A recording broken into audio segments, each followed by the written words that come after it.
ਦਿੱਲੀ 'ਚ ਜਦੋਂ ਵੀ ਕੋਈ ਸਰਕਾਰ ਬਣਨੀ ਆ ਤਾਂ ਉਹ ਯੂਪੀ ਅਗਰ ਕੋਈ ਜਿੱਦਾਂ ਤਾਂ ਹੀ ਉਹ ਬਣ ਸਕਦੀ ਆ। ਜਿਵੇਂ ਕੈਨੇਡਾ ਵਿੱਚ ਅੰਟੇਰੀਓ ਅਗਰ ਕੋਈ ਜਿੱਦਾਂ ਤਾਂ ਸਰਕਾਰ ਬਣਦੀ ਆ, ਭਾਰਤ ਵਿੱਚ ਅਗਰ ਕੋਈ ਉੱਤਰ ਪ੍ਰਦੇਸ਼ ਜਿੱਦਾਂ ਤਾਂ ਸਰਕਾਰ ਬਣਦੀ ਆ। ਸਰਕਾਰ ਕਿਹਦੀ ਬਣੇਗੀ ਉਹ ਸਮਾਂ ਦੱਸੇਗਾ, ਪਰ ਜਿਹੜੇ ਜ਼ਿਆਦਾਤਰ ਸਰਵੇਖਣ ਆਏ ਆ ਉਹ ਇਹ ਦੱਸ ਰਹੇ ਆ ਕਿ ਯੋਗੀ ਆਦਿੱਤਿਆਨਾਥ ਪਿਛਲੀ ਵਾਰ ਨਾਲੋਂ 100 ਸੀਟਾਂ ਜਾਂ ਉਸ ਤੋਂ ਵੱਧ ਹਾਰ ਸਕਦੇ ਆ। ਦਿੱਲੀ ਦੇ ਵਿੱਚ ਤਾਂ ਛੋਟਾ ਸਟੇਟ ਆ, ਉੱਥੇ ਕੋਈ ਬਾਹਲੀ ਕਿਤੇ ਤੇ ਗੱਲ ਨਹੀਂ ਬਣ ਰਹੀ ਹੈ ਉਹਨਾਂ ਦੀ ਕਿ ਗਰੋਥ ਕਿਵੇਂ ਕਰਨੀ, ਇਸ ਤੋਂ ਗਾਂਹ ਕਿਵੇਂ ਜਾਣਾ ਆ।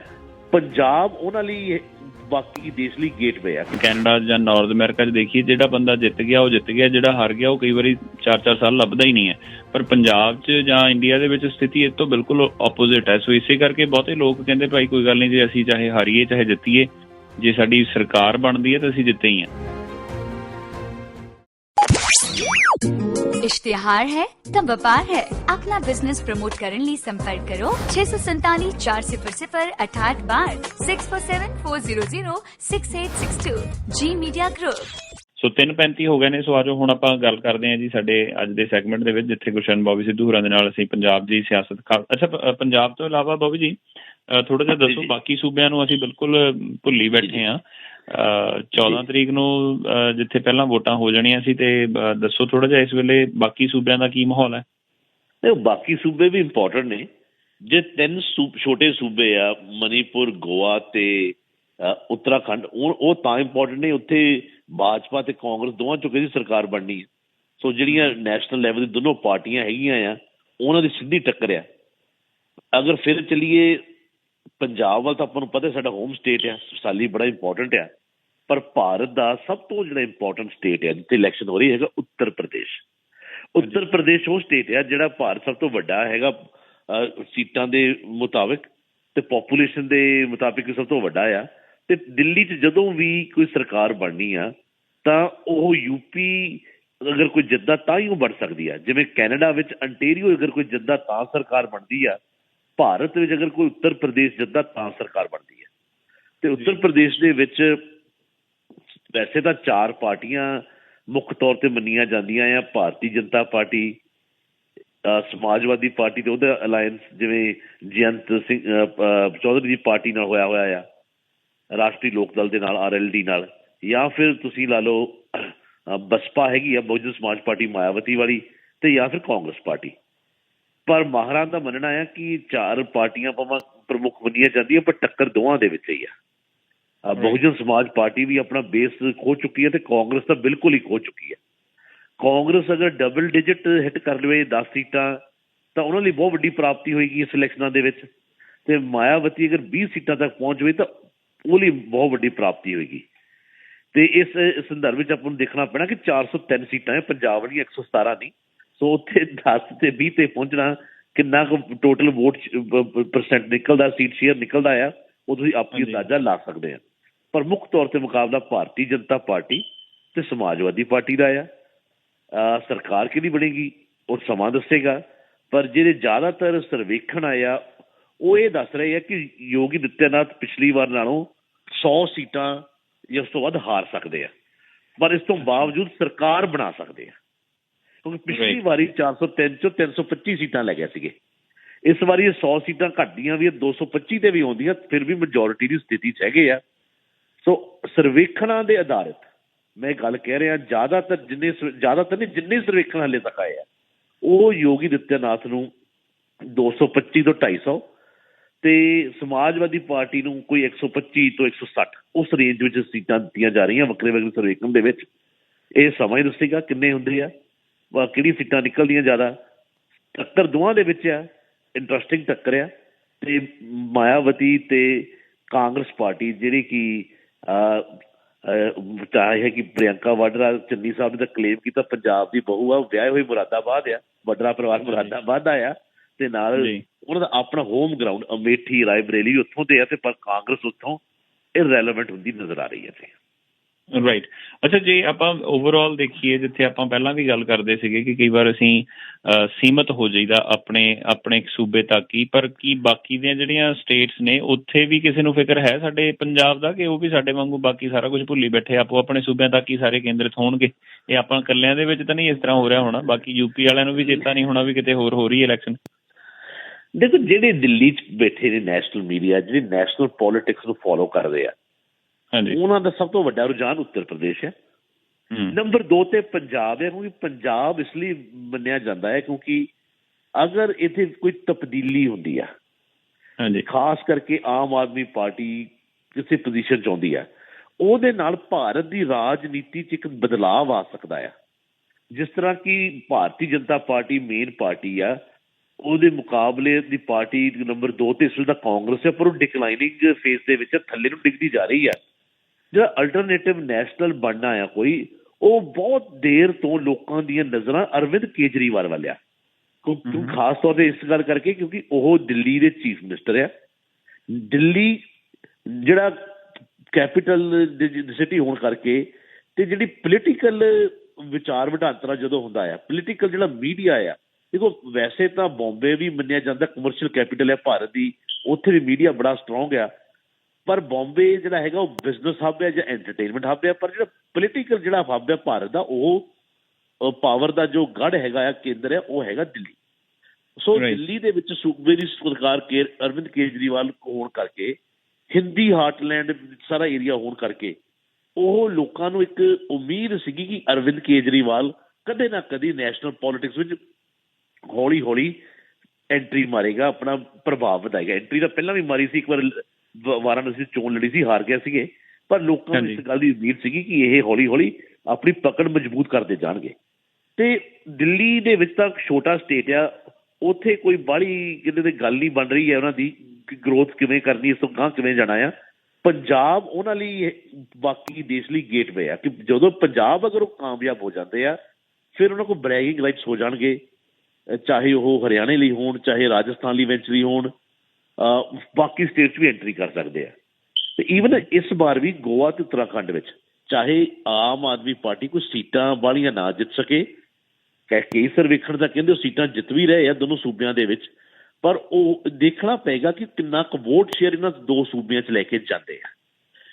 ਕਿਉਂਕਿ ਅਗਰ ਪੰਜਾਬ ਦੇ ਵਿੱਚ ਕਾਂਗਰਸ ਸਰਕਾਰ ਨਹੀਂ ਬਣਾ ਪਾਉਂਦੀ, ਅਗਰ ਕਾਂਗਰਸ ਯੂਪੀ ਦੇ ਵਿੱਚ ਆਪਾਂ ਜਿਸ ਤਰ੍ਹਾਂ ਮੰਨਦੇ ਇਰਰੈਲੇਵੈਂਟ ਹੋ ਚੁੱਕੀ ਆ, ਤੇ ਇਸ ਦੇ ਨਾਲ ਨਾਲ ਅਗਰ ਜੇ ਬਾਕੀ ਛੋਟੇ ਸੂਬੇ ਨੇ ਉੱਤਰਾਖੰਡ, ਗੋਆ, ਮਨੀਪੁਰ, ਉਹ 'ਚ ਕੋਈ ਪ੍ਰਭਾਵ ਨਹੀਂ ਦੇ ਪਾਉਂਦੀ ਤੇ ਆਮ ਆਦਮੀ ਪਾਰਟੀ ਕੁਛ ਨਾ ਕੁਛ ਕਰ ਜਾਂਦੀ ਆ, ਇੱਥੇ ਡੀਸੈਂਟ ਵੋਟ ਸ਼ੇਅਰ ਲੈ ਜਾਂਦੀ ਹੈ ਤੇ ਪੰਜਾਬ ਵਿੱਚ ਕੋਈ ਕਾਰਨਾਮਾ ਕਰ ਜਾਂਦੀ ਹੈ, ਕੋਈ ਕਰਾਮਾਤ ਕਰ ਜਾਂਦੀ ਆ, ਤਾਂ Aam Aadmi Party will be the party to be watched for future.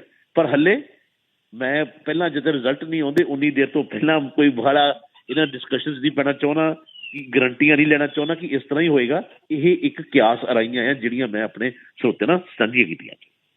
Right, ਹਾਂਜੀ ਪੁਰਵਾਲ ਸਾਹਿਬ, ਕੀ ਹਾਲ ਚਾਲ ਤੁਹਾਡਾ? ਬਹੁਤ ਵਧੀਆ ਗਿੱਲ ਸਾਹਿਬ, ਸਤਿ ਸ੍ਰੀ ਅਕਾਲ ਜੀ ਸਾਰਿਆਂ ਨੂੰ। ਸਤਿ ਸ਼੍ਰੀ ਅਕਾਲ ਜੀ, ਕੀ ਸਵਾਲ ਹੈ ਸਰ? ਬਹੁਤ ਵਧੀਆ ਇੰਟਰਵਿਊ ਕੀਤੀ ਜੀ ਤੁਸੀਂ ਆਪਣੇ ਗੋਰਾ ਗਿੱਲ ਦੀ। ਠੀਕ ਹੈ ਜੀ, ਥੈਂਕ ਯੂ। ਤੁਹਾਨੂੰ ਕੀ ਲੱਗਾ ਜੀ? ਮੈਨੂੰ ਤਾਂ ਬੰਦਾ ਸੱਚਾ ਜਿਹਾ ਲੱਗਾ ਜੀ। ਹਾਂਜੀ ਨਹੀਂ, ਦੇਖੋ ਗੱਲਾਂ ਬਾਤਾਂ, ਦੇਖੋ ਸਾਡਾ ਮਕਸਦ ਕੋਈ ਜੱਜਮੈਂਟ ਦੇਣਾ ਨਹੀਂ ਹੈ ਜੀ, ਅਸੀਂ ਤਾਂ ਸਵਾਲ ਕਰ ਦਿੱਤੇ, ਬਾਕੀ ਤੁਸੀਂ ਡਿਸਾਈਡ ਕਰਨਾ ਜੀ। ਨਹੀਂ, ਜਿੱਦਾਂ ਉਹਨਾਂ ਆਪਣੇ ਕੰਮ ਕਰਾਏ ਆ, 45 ਦੇ ਟੋਭੇ ਸਾਫ਼ ਕਰਾਏ, ਕਰਾਏ ਫ੍ਰੀ ਫੰਡ ਜਾਈ, ਤੇ ਇਹਦਾ ਮਤਲਬ ਬੰਦਾ ਕੰਮ ਕਰੂ ਜੀ ਕਹਾ। ਜੀ ਜੀ ਜੀ, ਨਹੀਂ ਆਧਾਰ ਤਾਂ ਹੈ ਜੀ ਉੱਥੇ। ਚਲੋ ਇਹਨਾਂ ਦਾ ਗਰਾਊਂਡ ਲੈਵਲ ਦੇ ਉੱਤੇ ਕੰਮ ਤਾਂ ਬਾਈ ਨੇ, ਗੋਰੇ ਗਿੱਲ ਨੇ ਕੀਤਾ ਹੋਇਆ ਸੀ, ਤਾਂ ਹੀ ਉਹ ਮਜ਼ਬੂਤ ਦਾਅਵੇਦਾਰ ਸੀ ਕਾਂਗਰਸ ਪਾਰਟੀ ਦਾ। ਜੇ ਸੁਖਪਾਲ ਖਹਿਰਾ ਨਾ ਹੁੰਦੇ ਤਾਂ ਗੋਰਾ ਗਿੱਲ ਕਾਂਗਰਸ ਪਾਰਟੀ ਦਾ ਉਮੀਦਵਾਰ ਹੋਣਾ ਸੀ। ਬਹੁਤ ਵਧੀਆ ਇੰਟਰਵਿਊ ਲਈ ਜੀ ਤੁਸੀਂ, ਬਹੁਤ ਵਧੀਆ ਕੁਐਸਚਨ ਕੀਤੇ, ਸ਼ੁਕਰੀਆ। ਬਹੁਤ ਵਧੀਆ ਲੱਗਾ। ਤੇ ਹੁਣ ਦੇ ਲਈ ਫਿਰ ਜਿਹੜੇ ਬਾਕੀ ਕੋਈ ਹੋਰ ਓਵਰਆਲ ਜੇ ਬੌਬੀ ਹੋਣਾ ਲਈ ਕੋਈ ਸਵਾਲ ਹੋਵੇ ਤਾਂ ਦੱਸੋ, ਆਪਾਂ ਲਾਹਾ ਲਈਏ ਬੌਬੀ ਹੋਰਾਂ ਦਾ ਵੀ। ਬੌਬੀ ਉਹਨਾਂ ਨੂੰ ਤੁਹਾਨੂੰ ਪਤਾ ਵਰਲਡ ਵਾਈਡ ਜੋ ਮਰਜ਼ੀ ਪੁੱਛ ਲਓ ਜੀ, ਤੇ ਵਰਲਡ ਵਾਈਡ ਇਹ ਗੱਲ ਪੱਕੀ ਐਨਸਾਈਕਲੋ। ਅੱਛਾ, ਇੱਕ ਦਿਨ ਨਾ ਮੈਂ ਬੌਬੀ ਜੀ ਕੋਈ ਤੁਹਾਡੀ ਇਹ ਨਹੀਂ ਵੀ ਸਿਫਤ ਕਰਨ ਲੱਗਿਆ ਮੂੰਹ ਤੇ, ਇੱਕ ਦਿਨ ਮੈਂ ਸਰਪ੍ਰਾਈਜ਼ਡ ਸੀ ਕਿ ਕਾਲਰ ਜੇ ਹਲਕੇ ਦਾ ਨਾਮ ਬਾਅਦ ਚ ਲੈਂਦਾ ਸੀ ਤੇ ਬੌਬੀ ਹੋਰੀ ਸਾਰੇ ਕੈਂਡੀਡੇਟ ਧਰ ਕੇ ਮੋਹਰੇ ਪਹਿਲਾਂ ਰੱਖ ਦਿੰਦੇ ਸੀ। ਸੋ ਇਹ ਇੰਨਾ ਹੋਮਵਰਕ ਆ ਬੌਬੀ ਹੋਰਾਂ ਦਾ, ਦੇਖ ਲਓ। ਬਹੁਤ ਤਕੜਾ ਹੋਮਵਰਕ ਦੇਖਾ, ਸ਼ੌਂਕ ਦੀ ਗੱਲ ਹੈ। ਸ਼ੌਂਕ ਵੀ ਹੈ, ਹੋਮਵਰਕ ਵੀ ਹੈ ਜੀ, ਤਾਂ ਹੀ ਗੱਲ ਕਰ ਹੁੰਦਾ। ਤੇ ਵੀ ਹਰ ਹਲਕੇ ਦੇ ਕੈਂਡੀਡੇਟਸ ਦੇ ਨਾਮ, ਉਹਨਾਂ ਦੀ ਬੈਕਗਰਾਊਂਡ, ਹਰ ਚੀਜ਼, ਔਰ ਵਿਦਨ ਸੈਕਿੰਡਸ ਇੱਕ ਇਨਸਾਈਕਲੋਪੀਡੀਆ ਦੀ ਤਰ੍ਹਾਂ ਬੌਬੀ ਹੋਰਾਂ ਦੇ ਕੋਲ ਇਨਫੋਰਮੇਸ਼ਨ ਹੁੰਦੀ ਹੈ। ਸਾਨੂੰ ਕਈ ਵਾਰੀ ਲੱਭਣਾ ਪੈਂਦਾ ਵੀ ਦੇਖੀਏ ਯਾਰ ਕਿਤੇ ਗਲਤ ਨਾ ਕੈਂਡੀਡੇਟ ਦੱਸ ਦਈਏ, ਬੌਬੀ ਜੀ ਹੋਰੀ ਰਾਈਟ ਵੇ ਦੱਸ ਦਿੰਦੇ ਆ। ਬੌਬੀ ਸਾਹਿਬ ਨੂੰ ਆਪਾਂ ਸੁਣਦੇ ਰਹੀਦਾ ਜੀ। Thank you. ਕਿਵੇਂ ਨਿਕਨੇਮ ਰੱਖਿਆ, ਮਿੰਨੀ GPS, ਜੋ ਮਰਜ਼ੀ ਪੁੱਛ ਲਓ ਜੀ। ਠੀਕ ਹੈ ਜੀ। ਕੀ ਸਵਾਲ ਹੈ ਸਰ ਅੱਜ ਦੇ ਲਈ? ਅੱਜ ਦੇ ਲਈ ਸਵਾਲ ਤਾਂ ਕੋਈ ਨਹੀਂ ਜੀ ਹਲੇ ਮੇਰਾ। ਮੈਂ ਠੀਕ ਹੈ ਸਰ, ਬਹੁਤ ਮਿਹਰਬਾਨੀ। ਠੀਕ ਹੈ ਜੀ, ਥੈਂਕ ਯੂ। ਨੈਕਸਟ ਕਾਲਰ ਸਾਡੇ ਕੇਵਲ ਜੀ ਨੇ। ਕੇਵਲ ਜੀ ਤੁਸੀਂ ਆਉਂਦੇ ਹੋ। ਸਭ ਤੋਂ ਪਹਿਲਾਂ ਤਾਂ ਬੋਬੀ ਸਾਹਿਬ ਤੋਂ ਤੁਹਾਨੂੰ ਦੋਨਾਂ ਨੂੰ ਪਿਆਰ ਸਹਿਤ ਸਤਿ ਸ੍ਰੀ ਅਕਾਲ ਜੀ, ਤੇ ਸਰੋਤਿਆਂ ਨੂੰ ਵੀ ਜੀ ਸਤਿ ਸ਼੍ਰੀ ਅਕਾਲ। ਮੇਰਾ ਸਵਾਲ ਹੈ ਜੀ ਕਿ ਜਿਹੜੇ ਆਪੋਜੀਸ਼ਨ ਦੇ ਵਿੱਚ ਜਿਹੜੇ MLA ਹੁੰਦੇ ਆ ਦੂਜੀ ਆਪੋਜੀਸ਼ਨ ਪਾਰਟੀਆਂ ਦੇ, ਉਹਨਾਂ ਨੂੰ ਕੋਈ ਪੰਜਾਬ ਸਰਕਾਰ ਵੱਲੋਂ ਕੋਈ ਫੰਡ ਵੀ ਹੁੰਦਾ ਵੀ ਤੁਸੀਂ ਇੰਨਾ ਸਾਲ ਦਾ ਆਪਣੇ ਹਲਕੇ ਦੇ ਵਿੱਚ ਖਰਚ ਕਰ ਸਕਦੇ ਹੋ? ਜੇ ਨਹੀਂ ਉਹਨਾਂ ਕੋਲ ਫੰਡ ਕੁਛ ਵੀ ਉਹਨਾਂ ਨੂੰ ਮਿਲਦਾ ਨਹੀਂ ਹੈਗਾ ਤਾਂ ਫਿਰ ਆਪਣੇ ਹਲਕੇ ਦਾ ਵਿਕਾਸ ਕਿੱਦਾਂ ਕਰਨਗੇ ਜੀ? ਹਾਂਜੀ ਬਾਬੂ ਜੀ, ਕੀ ਤੁਹਾਡਾ ਕਮੈਂਟ ਹੈ ਇਹਦੇ ਤੇ? ਇਹ ਜਿਸ ਤਰ੍ਹਾਂ ਮੈਂਬਰ ਆਫ ਪਾਰਲੀਮੈਂਟਸ ਨੂੰ ਫੰਡ ਮਿਲਦਾ ਨਾ, MLAs ਨੂੰ ਨਹੀਂ ਇਹੋ ਜਿਹਾ ਮਿਲਦਾ। ਪਰ ਹਾਂ, ਮੈਂ ਮੰਨਦਾ ਚਾਹੀਦਾ ਜ਼ਰੂਰ ਹੈਗਾ ਯਾਰ, ਬੇਸਿਕ ਥੋੜ੍ਹਾ ਜਿਹਾ ਪੈਸਿਆਂ ਨੂੰ ਮਿਲਣੇ ਜ਼ਰੂਰ ਚਾਹੀਦੇ ਆ ਤਾਂ ਕਿ ਸਾਰੇ MLA ਆਪਣੇ ਇਲਾਕੇ ਦੇ ਲਈ ਕੁਛ ਕਰ ਸਕਣ। ਕਿਉਂਕਿ ਆਪਾਂ ਜਾਣਦੇ ਹਾਂ ਕਿ ਪੰਜਾਬ ਦੇ ਵਿੱਚ ਜਿਹੜੀ ਰਾਜਨੀਤੀ ਆ, ਜਿਹੜੀ ਸਰਕਾਰ ਬਣ ਜਾਂਦੀ ਆ, ਉਹ ਜੇ ਓਪੋਜੀਸ਼ਨ ਦਾ ਕੋਈ ਵੀ MLA ਹੋਵੇ ਉਹਦਾ ਕੰਮ ਬੰਦ ਹੋ ਜਾਂਦਾ ਹੈ। ਸੋ ਇਹ ਚਾਹੀਦਾ ਜ਼ਰੂਰ ਹੈ, ਜਿਵੇਂ ਮੈਂਬਰ ਆਫ ਪਾਰਲੀਮੈਂਟਸ ਹੈਗੇ ਆ, ਉਹਨਾਂ ਨੂੰ ਸਾਰਿਆਂ ਨੂੰ ਇੱਕ ਹਲਕੇ ਦੇ ਲਈ ਫੰਡ ਮਿਲਦਾ ਆ। ਚੰਗੀ ਗੱਲ ਹੈ ਕਿ ਇਹੋ ਜਿਹਾ ਪੰਜਾਬ 'ਚ ਵੀ ਮਿਲੇ। ਪਰ ਮੈਂ ਭਾਜੀ ਉਹਨਾਂ ਦੇ ਵਿਚਾਰਾਂ ਨਾਲ ਸਹਿਮਤ ਆ ਕਿ ਅਗਰ ਫੰਡ ਨਹੀਂ ਮਿਲਦਾ ਓਪੋਜੀਸ਼ਨ ਮੈਂਬਰਾਂ ਨੂੰ ਵਿਕਾਸ ਲਈ ਜਾਂ ਹੋਰਾਂ ਕੰਮਾਂ ਲਈ ਬੜੀ ਤਕਲੀਫ ਹੁੰਦੀ ਹੈ, ਪ੍ਰੋਬਲਮ ਆਉਂਦੀ ਹੈ। ਅਤੇ ਜੋ ਕਿਸ ਗੱਲ ਦਾ ਆ ਹਰਜਿੰਦਰ ਜੀ, ਸਿਸਟਮ ਹਰ ਜਿਹੜਾ ਹੈਗਾ ਉਹ ਜਿੰਨਾ ਪੋਲੀਟੀਸਾਈਜ਼ ਹੋ ਗਿਆ ਆ, ਉਹ ਇਹ ਤਾਂ ਗੱਲ ਤੁਸੀਂ ਭੁੱਲ ਜਾਓ ਵਿਕਾਸ ਦੀ ਜਾਂ ਹੋਰਾਂ ਕੰਮਾਂ ਦੀ।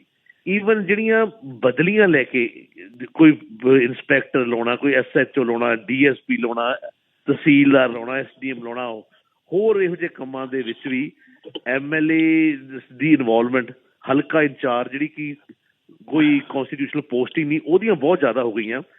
ਰਾਜਨੀਤੀ ਤਾਂ ਹੀ ਉਹ ਸਟੇਟ ਲੈਵਲ 'ਤੇ ਇੰਨੀ ਗੰਧਲੀ ਹੋ ਗਈ ਆ ਕਿ ਐਡਮਿਨਿਸਟ੍ਰੇਸ਼ਨ ਦੇ ਵਿੱਚ ਵੀ ਸਿੱਧਾ ਦਖਲ ਪੋਲੀਟਿਕਸ ਦਾ ਆ। ਅਤੇ ਇਸੇ ਕਰਕੇ ਆਪਾਂ ਦੇਖਿਆ ਆ ਕਿ ਲੋਕ ਉੱਥੇ ਤੰਗ ਵੀ ਹੋਏ ਨੇ ਇਸ ਵੇਲੇ। ਅਤੇ ਆਪਾਂ ਜਿਹੜੀਆਂ ਨੋਨ ਕੌਂਸਟੀਟਿਊਸ਼ਨਲ ਪੋਸਟ ਹੈ, ਜਿਵੇਂ ਮੈਂ ਪਹਿਲਾਂ ਕਿਹਾ ਆ, ਹਲਕਾ ਇੰਚਾਰਜ ਆਪਣੇ ਆਪ ਹੀ ਇੱਕ ਕ੍ਰੀਏਟ ਕਰ ਲਈਆਂ। ਕਦੀ ਆਪਾਂ ਇਹ ਸੁਣਿਆ ਕਿ ਜਦੋਂ ਲੋਕ ਸਭਾ ਦੀ ਇਲੈਕਸ਼ਨ ਹੁੰਦੀ ਆ ਕਿ ਕੋਈ ਪਾਰਲੀਮੈਂਟ ਲੈਵਲ 'ਤੇ ਵੀ ਹਲਕਾ ਇੰਚਾਰਜ ਹੈ? ਉਹ ਤਾਂ ਕਦੀ ਨਹੀਂ ਸੁਣਿਆ, ਕਿਉਂਕਿ ਉੱਥੇ ਮੈਂਬਰ ਆਫ ਪਾਰਲੀਮੈਂਟ ਦੀ ਕਦਰ ਹੈਗੀ, ਉਹਨੂੰ ਫੰਡ ਵੀ ਮਿਲਦਾ ਆ ਅਤੇ ਉਹਨੂੰ ਉਹੋ ਜਿਹੀ ਅਥੋਰਿਟੀ ਵੀ ਮਿਲਦੀ ਆ ਜੀ।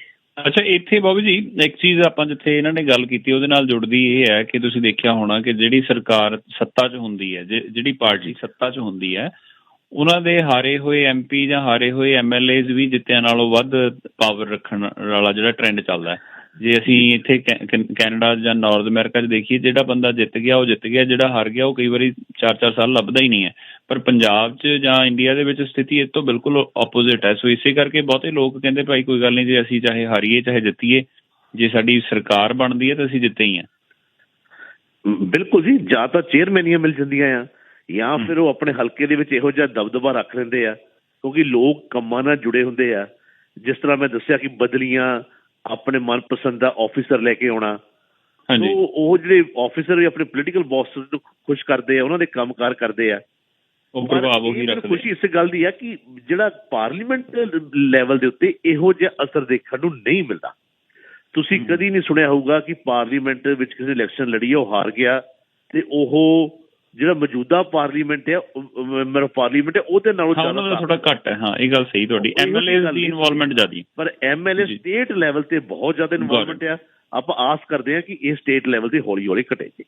ਅਗਰੀਡ। ਸੋ ਮੈਨੂੰ ਇੱਕ ਮੈਸੇਜ ਆਇਆ ਜੀ, ਸਰਬਜੀਤ ਸਰਾਂ ਸਾਹਿਬ ਕਹਿੰਦੇ ਸੀ ਉਹਨਾਂ ਦਾ ਹਲਕਾ ਸੁਲਤਾਨਪੁਰ ਲੋਧੀ, ਉਹਦੀ ਗੱਲ ਕਰਨੀ ਪਰ ਸਟੇਸ਼ਨ ID ਦਾ ਸਮਾਂ ਹੋ ਗਿਆ। ਆਪਾਂ ਸਟੇਸ਼ਨ ਦਾ ਮੈਸੇਜ ਸਾਂਝੇ ਕਰਕੇ, ਸਟੇਸ਼ਨ ID ਸਾਂਝੀ ਕਰਕੇ ਤੇ ਫਿਰ ਆਪਾਂ ਸੁਲਤਾਨਪੁਰ ਲੋਧੀ ਤੇ ਕੁਛ ਇੱਕ ਦੋ ਹੋਰ ਹਲਕੇ ਜਿਹੜੇ ਨੇ ਉਹਨਾਂ ਦੇ ਬਾਰੇ 'ਚ ਗੱਲ ਕਰਾਂਗੇ। ਪਰ ਉਸ ਤੋਂ ਪਹਿਲਾਂ ਦੋਸਤੋ ਦੱਸ ਦਿੰਦੇ ਹਾਂ, programme Harjinder Gill show 1350 AM ਤੇ ਮੰਡੇ ਟੂ ਫਰਾਈਡੇ ਅਸੀਂ ਹਾਜ਼ਰ ਹੋਈਦਾ। ਸਾਨੂੰ ਤੁਸੀਂ ਬਤੌਰ ਸਪੋਂਸਰ ਜੋੜਨਾ ਹੋਵੇ ਤਾਂ ਸਾਨੂੰ ਇਸ ਵੇਲੇ ਕੋਈ ਸਪੋਂਸਰ ਚਾਹੀਦੇ ਨੇ। ਵੀਕਡੇਜ਼ ਤੇ ਵੀਕਐਂਡ ਦੇ ਉੱਪਰ ਸਾਨੂੰ ਜੁਆਇਨ ਕੀਤਾ ਜਾ ਸਕਦਾ। 647 400 6862 6474006862 ਦੇ ਉੱਤੇ ਕੰਟੈਕਟ ਕਰਕੇ ਤੁਸੀਂ ਸਾਨੂੰ ਬਤੌਰ ਸਪੋਂਸਰ ਜੋੜ ਸਕਦੇ ਹੋ।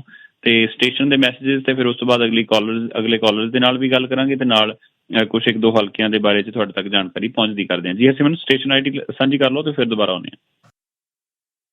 अपना बिजनेस प्रमोट करने लिए संपर्क करो 647 400 6862 6474006862 जी मीडिया ग्रुप। ਪ੍ਰੋਗਰਾਮ ਦੇ 3rd ਆਵਰ ਦੇ ਵਿੱਚ ਇਸ ਵੇਲੇ ਹਾਜ਼ਰ ਹੋ ਗਏ ਹਾਂ ਤੇ ਉਮੀਦ ਕਰਦੇ ਹਾਂ ਕਿ ਤੁਸੀਂ ਸਾਡੇ ਪ੍ਰੋਗਰਾਮ ਦੇ ਨਾਲ ਜੁੜੇ ਹੋਵੋਗੇ। ਮਨਜੀਤ ਜੀ ਤੁਸੀਂ ਆਉਂਦੇ ਹੋ ਜੀ, ਆ ਜਾਓ ਪਹਿਲਾਂ। ਸਤਿ ਸ਼੍ਰੀ ਅਕਾਲ ਜੀ ਹਰਜਿੰਦਰ ਜੀ ਤੇ ਬੋਬੀ ਜੀ, ਤੁਹਾਨੂੰ ਵੀ ਸਤਿ ਸ਼੍ਰੀ ਅਕਾਲ। ਸਤਿ ਸ਼੍ਰੀ ਅਕਾਲ ਸਰ, ਵੈਲਕਮ। ਬੋਬੀ ਜੀ, ਆਪਣੇ ਸਰਾ ਸਾਹਿਬ ਤੇ ਅਸੀਂ ਦੋਨੇ ਪਿੰਡੂ ਹੀ ਹਾਂ, ਸੁਲਤਾਨਪੁਰੀਆਂ ਹੀ ਅਸੀਂ ਵੀ। ਅੱਛਾ ਇਹ ਫਿਰ ਇਦਾਂ ਕਰੀਏ ਆਪਾਂ 4:55 ਦੇ ਸੁਣਾਵਾਂਗੇ। ਉਧਰੋਂ ਸਰਾਂ ਸਾਹਿਬ ਦਾ ਮੈਸੇਜ ਆਇਆ, ਕਹਿੰਦਾ ਲਿਸਨਿੰਗ ਵੀਰੇ ਥੈਂਕਸ ਅ ਲੋਟ। 4:55 ਦੇ ਸੁਲਤਾਨਪੁਰ ਲੋਧੀ ਦੇ ਬਾਰੇ ਦੱਸਦੇ ਆ ਜੀ। ਮਿੱਤਰ ਨੇ ਆਪਣੇ ਵੱਡੇ ਭਾਜੀ ਬਲਵਿੰਦਰ ਹੁਣੀ ਵੀ ਚੰਗੇ ਯਾਰ ਨੇ ਆਪਣੇ। ਹਾਂਜੀ ਹਾਂਜੀ ਤੇ ਦੁੱਖ ਸਾਡਾ ਇੱਕੋ ਹੀ ਹੋਣਾ ਵੀ ਅਸੀਂ ਕੈਨੇਡਾ ਬੈਠੇ ਹਾਂ ਤੇ ਅਸੀਂ ਸਾਨੂੰ ਫਿਕਰ ਪਿੱਛੇ ਦਾ ਪਿਆ ਹੋਇਆ। ਸੁਲਤਾਨਪੁਰ ਲੋਧੀ ਚ ਪੂਰੀ ਕਹਿ ਲਓ ਵੀ ਛਿੰਝ ਪੈ ਰਹੀ ਹੈ ਇਸ ਵੇਲੇ। ਦੇਖੋ ਜੀ, ਅੱਗੇ ਤੁਹਾਡੇ ਨਾਲ ਆਏ ਸੀ ਭਾਜੀ ਉਹ ਦੂਸਰੇ ਗਿੱਲ ਸਾਹਿਬ, ਗੋਰਾ ਗਿੱਲ ਹੋਣੀ। ਹਾਂਜੀ, ਗੋਰਾ ਗਿੱਲ ਸਾਹਿਬ। ਤੇ ਇੱਕ ਭਾਜੀ ਨੇ ਕੁਐਸਚਨ ਕੀਤਾ ਸੀ ਵੀ ਇੰਨਾ ਫੰਡ ਆਇਆ ਸੀਗਾ ਸੁਲਤਾਨਪੁਰ ਲੋਧੀ ਦਾ 550 ਕਰੋੜ ਰੁਪਈਆ, ਕਿਉਂਕਿ 550 ਸਾਲਾ ਗੁਰਪੁਰਬ ਸੀਗਾ। ਤੇ ਉੱਥੇ ਜਿਹੜਾ ਲੱਗਿਆ ਇਹਨਾਂ ਨੀਗਾ ਜਿਹੜਾ ਕਿ ਜਿੰਨਾ ਕਿ ਖਾਧਾ ਗਿਆ ਉੱਥੇ ਰਲ ਮਿਲ ਕੇ। ਮੈਂ ਇੱਕ ਗੱਲ ਕਹਿਣਾ ਵੀ ਉੱਥੇ ਚਲੋ ਉਸ ਵੇਲੇ ਦੀ ਜ਼ਰੂਰਤ ਦੇ ਮੁਤਾਬਕ ਸਰਾਂ ਬਣਨੀ ਚਾਹੀਦੀ ਸੀ, ਏਡੀ ਵੱਡੀ ਉਹਨਾਂ ਨੇ ਬਾਬਾ ਜੀ ਨੇ ਬਣਵਾਤੀ ਰਲ ਕੇ, ਜਾਂ ਸ਼੍ਰੋਮਣੀ ਕਮੇਟੀ ਨੇ ਉਹਨਾਂ ਨੂੰ ਅਥਾਰਟੀ ਦਿੱਤੀ ਹੁੰਦੀ ਆ ਤਾਂ ਉਹ ਬਣਾ ਦਿੰਦੇ ਨੇ, ਠੀਕ ਹੈ ਨਾ। ਤੇ ਬਾਬਾ ਜੀ ਵੀ ਕਿਹੜੇ ਆਪਣੇ ਕੋਲੋਂ ਆਉਂਦੇ, ਉਹ ਵੀ ਸੰਗਤ ਦਾ ਪੈਸਾ ਇਕੱਠਾ ਕੀਤਾ ਹੁੰਦਾ ਸਾਰਾ। ਤੇ ਉਹ ਸਰਾਂ ਜਿਹੜੀ ਹੁਣ ਵਿਹਲੀ ਪਈ ਆ, ਤੇ ਜੇ ਉੱਥੇ ਇੱਕ ਹੌਸਪੀਟਲ ਬਣ ਜਾਂਦਾ ਉਸ ਇਲਾਕੇ 'ਚ ਤੇ ਦੇਖੋ ਉਹਦਾ ਕਿੰਨਾ ਫਾਇਦਾ ਹੋਣਾ ਸੀਗਾ। ਜਦ ਕਿ ਮੋਦੀ ਸਾਹਿਬ ਵੀ ਗਏ ਸੀ ਤੇ ਇਹਨਾਂ ਨੇ ਵੀ ਕੋਈ ਐਲਾਨ ਨਹੀਂ ਕੀਤਾ, ਤੇ ਕੈਪਟਨ ਸਾਹਿਬ ਨੇ ਵੀ ਕੋਈ ਐਲਾਨ ਨਹੀਂ ਕੀਤਾ, ਜਿਹੜਾ ਕਿ ਉੱਥੇ 550 ਸਾਲਾਂ ਤੇ ਗੁਰੂ ਨਾਨਕ ਦੇਵ ਜੀ ਦੇ ਸਮਰਪਿਤ ਚਾਹੀਦਾ ਸੀਗਾ ਉਸ ਗੁਰਪੁਰਬ ਦੇ ਉੱਤੇ। ਇਹ ਬੜੀ ਵੱਡੀ ਤਰਾਸਦੀ ਆ। ਦੂਜੀ ਗੱਲ, ਬਾਕੀ ਸਿਆਸਤ ਜੀ ਬੋਬੀ ਨੂੰ ਜ਼ਿਆਦਾ ਪਤਾ ਵੀ ਇਸ ਇੱਕ ਐਸੀ ਗੇਮ ਆ ਜਿਹੜੀ ਘੋੜਿਆਂ ਦੇ ਦਿਲ ਤੇ ਘੋੜੇ ਹੀ ਸਹਿ ਸਕਦੇ ਆ। ਨਵੇਂ ਬੰਦੇ ਜਿਹੜੇ ਖੜੇ ਹੁੰਦੇ ਆ, ਜਿਹੜੇ ਆਮ ਜਿੱਦਾਂ ਤੁਸੀਂ ਆਜ਼ਾਦ ਕਹਿੰਦੇ ਜਾਂ ਨਵਾਂ ਬੰਦਾ ਕੋਈ ਜਾ ਰਿਹਾ, ਉਹ ਜਿਹਦੇ ਕੋਲ ਪੈਸੇ ਨਹੀਂ ਇੰਨੇ ਲਾਉਣ ਲਈ, ਤੇ ਉਹ ਇਲੈਕਸ਼ਨ ਕਿੱਥੋਂ ਜਿੱਤ ਸਕਦਾ। ਸੋ ਬਾਕੀ ਬੋਬੀ ਉਹਨਾਂ ਦੇ ਵਿਚਾਰ ਸੁਣਦੇ ਆ ਜੀ। ਤੇ ਬਾਬੂ ਜੀ ਦੱਸੀਏ ਫਿਰ ਸੁਲਤਾਨਪੁਰ ਲੋਧੀ ਬਾਰੇ ਕੀ ਅਪਡੇਟਸ ਨੇ? ਦੇਖੋ, ਸੁਲਤਾਨਪੁਰ ਹਲਕਾ ਜਿਹੜਾ ਹੈਗਾ ਆਪਾਂ ਸਾਰੇ ਜਾਣਦੇ ਹਾਂ ਕਿ ਇਹ ਉਹ ਹਲਕਾ ਹੈ ਜਿੱਥੇ ਮੌਜੂਦਾ ਕਾਂਗਰਸ ਦਾ ਵਿਧਾਇਕ ਨਵਤੇਜ ਚੀਮਾ ਕਾਂਗਰਸ ਦਾ ਕੈਂਡੀਡੇਟ ਹੈ, ਪਰ ਨਾਲ ਹੀ ਅਨਅਫੀਸ਼ੀਅਲ ਕਾਂਗਰਸ ਦਾ ਕੈਂਡੀਡੇਟ ਰਾਣਾ ਇੰਦਰ ਸਿੰਘ ਵੀ ਹੈ, ਰਾਣਾ ਗੁਰਜੀਤ ਦੇ ਜਿਹੜੇ ਸਪੁੱਤਰ ਨੇ। ਕਿਉਂਕਿ ਰਾਣਾ ਗੁਰਜੀਤ ਇਹ ਕਹਿ ਰਿਹਾ ਕਿ ਮੈਂ ਇਹ ਸੀਟ ਜਿੱਤ ਕੇ ਕਾਂਗਰਸ ਦੀ ਝੋਲੀ 'ਚ ਪਾਉਣੀ ਆ। ਕਾਂਗਰਸ ਕੋਲ ਤਾਂ ਆਲਰੇਡੀ ਕੈਂਡੀਡੇਟ ਹੈਗਾ ਆ ਜਿਹਦਾ ਨਾਮ ਹੈ ਨਵਤੇਜ ਚੀਮਾ। ਉਸ ਤੋਂ ਬਾਅਦ ਅਕਾਲੀ ਦਲ ਦੇ ਜਿਹੜੇ ਕੈਂਡੀਡੇਟ ਕੈਪਟਨ ਹਰਮਿੰਦਰ ਹੈਗੇ ਆ, ਉਹ ਕਿਸੇ ਟਾਈਮ ਰਾਣੇ ਗੁਰਜੀਤ ਦੇ ਕਰੀਬੀ ਰਹੇ ਨੇ। ਜਿਹੜਾ ਰਾਣੇ ਗੁਰਜੀਤ ਦਾ ਧੜਾ ਸੀ, ਰਾਣਾ ਗੁਰਜੀਤ, ਲਾਡੀ ਸ਼ੇਰੋਵਾਲੀਆ, ਕੈਪਟਨ ਹਰਮਿੰਦਰ, ਤੁਸੀਂ ਹੁਣ ਗੋਗਾ ਗਿੱਲ ਉਹਨਾਂ ਦੀ ਵੀ ਇੰਟਰਵਿਊ ਸੁਣਾਈ, ਜਿਹੜੇ ਉਹਨਾਂ ਦਾ ਕੀ ਹੁੰਦੇ ਸੀ, ਗੋਰਾ ਗਿੱਲ, ਸੌਰੀ, ਹਾਂਜੀ ਗੋਰਾ ਗਿੱਲ, ਮਾਫ ਕਰਨਾ, ਹਾਂਜੀ, ਨਾਲ ਰਮਨਜੀਤ ਸਿੱਕੀ ਜਿਹੜੇ ਹੈਗੇ ਖਡੂਰ ਸਾਹਿਬ ਤੋਂ, ਰਿੰਕੂ ਜਿਹੜੇ ਜਲੰਧਰ ਤੋਂ ਨੇ। ਇਸ ਇੱਕ ਧੜਾ ਸੀ ਜਿਹਨੂੰ ਰਾਣਾ ਗੁਰਜੀਤ ਦਾ ਧੜਾ ਮੰਨਿਆ ਜਾਂਦਾ ਸੀਗਾ। ਪਰ ਕੈਪਟਨ ਹਰਮਿੰਦਰ ਇਹ ਅਕਾਲੀ ਦਲ ਚਲੇ ਗਏ ਤੇ ਉੱਥੇ ਹੁਣ ਰਾਣਾ ਗੁਰਜੀਤ ਨੇ ਆਪਣਾ ਬੇਟਾ ਫੀਲਡ ਕੀਤਾ ਹੈ। ਪਰ ਉਸ ਦੇ ਨਾਲ ਉੱਥੇ ਆਮ ਆਦਮੀ ਪਾਰਟੀ ਦਾ ਸੱਜਣ ਸਿੰਘ ਚੀਮਾ ਵੀ ਹੈਗੇ ਆ, ਜਿਹੜੇ ਪੁਲਿਸ ਦੀ ਜੋਬ ਛੱਡੀ ਸੀ ਪਿਛਲੀ ਵਾਰੀ, ਜਿਨ੍ਹਾਂ ਨੇ ਪਿਛਲੀ ਇਲੈਕਸ਼ਨ ਦੇ ਵਿੱਚ ਬਾਸਕਟਬਾਲ ਦੇ ਭਾਰਤ ਦੇ ਨੈਸ਼ਨਲ ਪਲੇਅਰ ਰਹੇ ਨੇ, ਉਹ ਆਮ ਆਦਮੀ ਪਾਰਟੀ ਦੇ ਕੈਂਡੀਡੇਟ ਨੇ। ਸੋ 4 ਕੈਂਡੀਡੇਟ ਨੇ। ਇਲਜ਼ਾਮ ਲੱਗ ਰਹੇ ਨੇ ਨਵਤੇਜ ਚੀਮੇ ਤੇ। ਵੇਖੋ, ਇਹ ਸਾਰੇ ਐਲੀਗੇਸ਼ਨਸ ਨੇ, ਪ੍ਰੂਫ ਤਾਂ ਨਹੀਂ ਹੈਗੇ, ਪਰ 550 ਕਰੋੜ ਦੀ ਜਿਹੜੀ ਉੱਥੇ ਹੇਰ ਫੇਰ ਹੋਈ ਆ, ਇਹ ਚਰਚਾ ਦਾ ਵਿਸ਼ਾ ਬੜਾ ਹਲਕੇ ਦੇ ਵਿੱਚ, ਖਾਸ ਕਰਕੇ ਰਾਣਾ ਗੁਰਜੀਤ ਉਹਨਾਂ ਨੇ ਇਸ ਗੱਲ ਨੂੰ ਬਹੁਤ ਉਭਾਰਿਆ ਆ। ਅਸਲ ਵਿੱਚ ਰਾਣੇ ਗੁਰਜੀਤ ਉਹਨਾਂ ਦਾ ਗੁੱਸਾ ਇਸ ਗੱਲ ਦਾ ਆ ਕਿ ਉਹਨਾਂ ਨੇ ਪਿਛਲੀ ਇਲੈਕਸ਼ਨਾਂ ਵਿੱਚ ਨਵਤੇਜ ਚੀਮੇ ਦੀ ਮਦਦ ਕੀਤੀ ਸੀ, ਪਰ ਸਮਾਂ ਜਦੋਂ ਬਦਲਿਆ, ਨਵਤੇਜ ਚੀਮਾ ਵੀ ਅੰਬੀਸ਼ੀਅਸ ਹੋ ਗਏ। ਰਾਣਾ ਗੁਰਜੀਤ ਦੀ ਮਿਨਿਸਟਰੀ ਜਾਂਦੀ ਰਹੀ, ਕਪੂਰਥਲੇ ਵਿੱਚ ਮਿਨਿਸਟਰੀ ਦੀ ਪੋਜੀਸ਼ਨ ਖਾਲੀ ਸੀ, ਪਰ ਕੈਪਟਨ ਸਾਹਿਬ ਨੇ ਕਿਸੇ ਨੂੰ ਮਿਨਿਸਟਰ ਨਹੀਂ ਬਣਾਇਆ। ਵਿੱਚ ਹੀ ਉਹ ਰਾਣਾ ਸਾਹਿਬ ਉਹਦੇ ਵਿੱਚ ਹੀ ਨਵਤੇਜ ਉਹਨਾਂ ਨੂੰ ਲੋਲੀਪੌਪ ਦਿੰਦੇ ਰਹੇ ਕਿ ਮੈਂ ਤੁਹਾਨੂੰ ਮੰਤਰੀ ਬਣਾ ਲੈਣਾ ਵਾ। ਹਾਂਜੀ। ਤੇ ਇਹ ਵੀ ਪਤਾ ਲੱਗਾ ਕਿ ਅਖੀਰਲੇ ਦਿਨਾਂ 'ਚ ਕੈਪਟਨ ਸਾਹਿਬ ਨੇ ਇੱਕ ਵਾਰੀ ਕਿਹਾ ਸੀ ਮਿਨਿਸਟਰੀ ਵਧਾਉਣੀ ਆ, ਜਾਣ ਤੋਂ ਪਹਿਲਾਂ ਰੌਲਾ ਬਹੁਤ ਸੀ, ਤਾਂ ਨਵਤੇਜ ਚੀਮਾ ਉਹਨਾਂ ਨੇ ਕੁੜਤਾ ਪਜਾਮਾ ਨਵਾਂ ਸਮਾ ਵੀ ਲਿਆ ਸੀਗਾ ਕਿ ਮੇਰੀ ਵਾਰੀ ਲੱਗ ਜਾਣੀ ਹੈ। ਰਾਈਟ। ਉਹ ਕੈਪਟਨ ਦੇ ਨਾਲ ਅਖੀਰ ਤੱਕ ਜੁੜੇ ਰਹੇ, ਕਿ ਰਾਣਾ ਗੁਰਜੀਤ ਵੀ ਕੈਪਟਨ ਦੇ ਨਾਲ ਅਖੀਰ ਤੱਕ ਜੁੜੇ ਰਹੇ।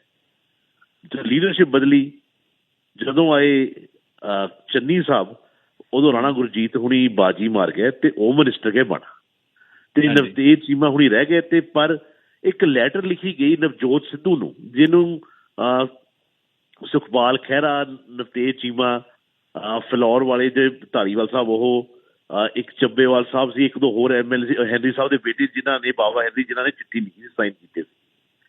ਉਹ 'ਚ ਉਹਨਾਂ ਨੇ ਕਿਹਾ ਕਿ ਜੀ ਇਹਨਾਂ ਨੂੰ ਨਾ ਬਣਾਇਆ ਜਾਵੇ, ਇੱਥੋਂ SC ਪਰਿਵਾਰ ਦਾ ਕੋਈ ਮੈਂਬਰ ਬਣਾਇਆ ਜਾਵੇ, ਮਿਨਿਸਟਰ, ਕਿਉਂਕਿ ਦੁਆਬੇ 'ਚ SC ਭਾਈਚਾਰਾ ਬਹੁਤ ਜ਼ਿਆਦਾ ਹੈ, ਪਰ ਉਹਨਾਂ ਨੂੰ ਇਗਨੋਰ ਕਰ ਦਿੱਤਾ ਗਿਆ। ਰਾਣਾ ਉਹਨਾਂ ਨੂੰ ਫਿਰ ਵੀ ਮੰਤਰੀ ਬਣਾਇਆ ਗਿਆ ਤੇ ਰਾਣੇ ਉਹਨਾਂ ਨੂੰ ਪਰਸਨਲ ਗਰਜ ਹੈ ਉਸ ਦਿਨ ਦਾ ਕਿ ਇਹਨਾਂ ਨੇ ਮੇਰੀ ਮਿਲਦੀ ਮਿਨਿਸਟਰੀ ਨੂੰ ਫਿਰ ਮੇਰੇ ਕੋਲ ਖੋਹਣ ਦਾ ਯਤਨ ਕੀਤਾ ਹੈ।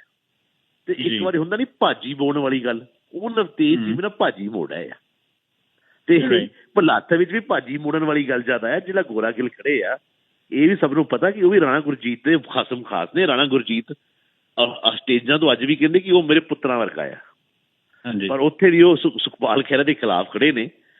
ਰਾਜਨੀਤੀ ਭਾਜੀ ਦੇ ਅਗਲੇ ਨੇ ਮੋੜ ਨਹੀਂ ਹੁੰਦੀ। ਤੁਸੀਂ ਅਗਰ ਕਿਸੇ ਚਿੱਠੀ ਲਿਖਦੇ ਹੋ ਕਿ ਇਹਨੂੰ ਮਿਨਿਸਟਰ ਨਹੀਂ ਬਣ ਦੇਣਾ, ਹੁਣ ਅਗਲੇ ਨੂੰ ਮੌਕਾ ਮਿਲਿਆ, ਅਗਲੇ ਵੀ ਜੋ ਕਰਦਾ ਉਹ ਵੀ ਕਰ ਰਿਹਾ ਆ। ਤੇ ਪੋਜੀਸ਼ਨ ਉੱਥੇ ਦੇਖੀ ਜਾਵੇ, ਜਿਹੜੀ ਸਥਿਤੀ ਆ, ਮੈਂ ਕਈਆਂ ਲੋਕਾਂ ਤੋਂ ਪਤਾ ਕੀਤਾ, ਲੋਕੀ ਕਹਿੰਦੇ ਰਾਣਾ ਇੰਦਰ ਦੀ ਪੋਜੀਸ਼ਨ ਅੱਛੀ ਆ। ਅੱਛਾ ਸਰ, ਇਸ ਗੱਲ ਨੂੰ ਸੌਰੀ ਮੈਂ ਥੋੜਾ ਜਿਹਾ ਇੰਟਰਪਟ ਕੀਤਾ, ਸੌਰੀ ਬਾਬੂ ਜੀ, ਮੈਂ ਇੰਟਰਪਟ ਇਸੇ ਲਈ ਕਰਨ ਲੱਗਿਆ ਸੀ ਕਿ ਵੈਸੇ ਤੁਸੀਂ ਬੜਾ ਨਾਈਸਲੀ ਸਾਰਾ ਐਕਸਪਲੇਨ ਕਰ ਦਿੱਤਾ ਹੈ, ਪਰ ਕੋਈ ਨਾ ਕੋਈ ਆਧਾਰ ਤਾਂ ਹੋਏਗਾ ਜਿਹੜਾ ਰਾਣਾ ਗੁਰਜੀਤ ਹੋਰੀ ਏਦਾਂ ਥਾਪੀਆਂ ਮਾਰ ਰਹੇ ਨੇ। ਤੁਹਾਨੂੰ ਕੀ ਲੱਗਦਾ ਕਿ ਉਹ ਬਿਨਾਂ ਕਿਸੇ ਉਸ ਆਧਾਰ ਦੇ ਏਡੇ ਵੱਡੇ ਚੈਲੰਜ ਨੂੰ, ਕਿ ਜਾਂ ਸਿਰਫ ਔਰ ਸਿਰਫ ਇੱਕ ਪੋਲੀਟੀਕਲੀ ਆਪਣੇ ਆਪ ਨੂੰ ਕਰੈਕਟ ਕਰਨ ਲਈ ਤੇ ਲੋਕਾਂ 'ਚ ਪ੍ਰਭਾਵ ਬਣਾਉਣ ਦੇ ਲਈ ਉਹ ਇਸ ਤਰੀਕੇ ਦੇ ਨਾਲ ਨਿਤਰੇ ਹੋਣਗੇ, ਕਿ ਜਾਂ ਉਹਨਾਂ ਨੂੰ ਸੱਚਮੁੱਚ ਦਿਖਦਾ ਕਿ ਭਾਈ ਮੈਂ ਇਹ ਏਡਾ ਵੱਡਾ ਚੈਲੰਜ ਕੀਤਾ, ਜਿੱਥੇ ਉਹ ਬਾਰ-ਬਾਰ ਕਹਿੰਦੇ ਆ ਕਿ ਭਾਈ ਇਹ ਚਾਰੇ ਜਾਣੇ ਜ਼ੋਰ ਲਾ ਲੈਣ, ਮੇਰੇ ਬੇਟੇ ਨੂੰ ਹਰਾ ਲੈਣ, ਮੈਨੂੰ ਹਰਾ ਲੈਣ, ਜਾਂ ਜਿੱਥੇ ਕਿਤੇ ਵੀ ਮੈਂ ਸਪੋਰਟ ਕਰ ਰਿਹਾ ਮੇਰਾ ਵਿਰੋਧ ਕਰ ਲੈਣ, ਔਰ ਓਪਨਲੀ ਕੋਈ ਇਹ ਨਹੀਂ ਕਿ ਘੁਮਾ ਫਿਰਾ ਕੇ ਗੱਲ ਨਹੀਂ ਕਰਦੇ। ਮੈਂ ਬਹੁਤ ਘੱਟ ਬੰਦੇ ਇੱਦਾਂ ਸੁਣੇ ਆ। ਸੋ ਉਹ ਕੀ ਆਧਾਰ ਕੀ ਹੈ ਜੀ ਐਡੀ ਵੱਡੀ ਚੈਲੰਜ ਕਰਨ ਦੇ ਪਿੱਛੇ? ਕੀ ਰੀਜ਼ਨਿੰਗ ਕੀ ਆ?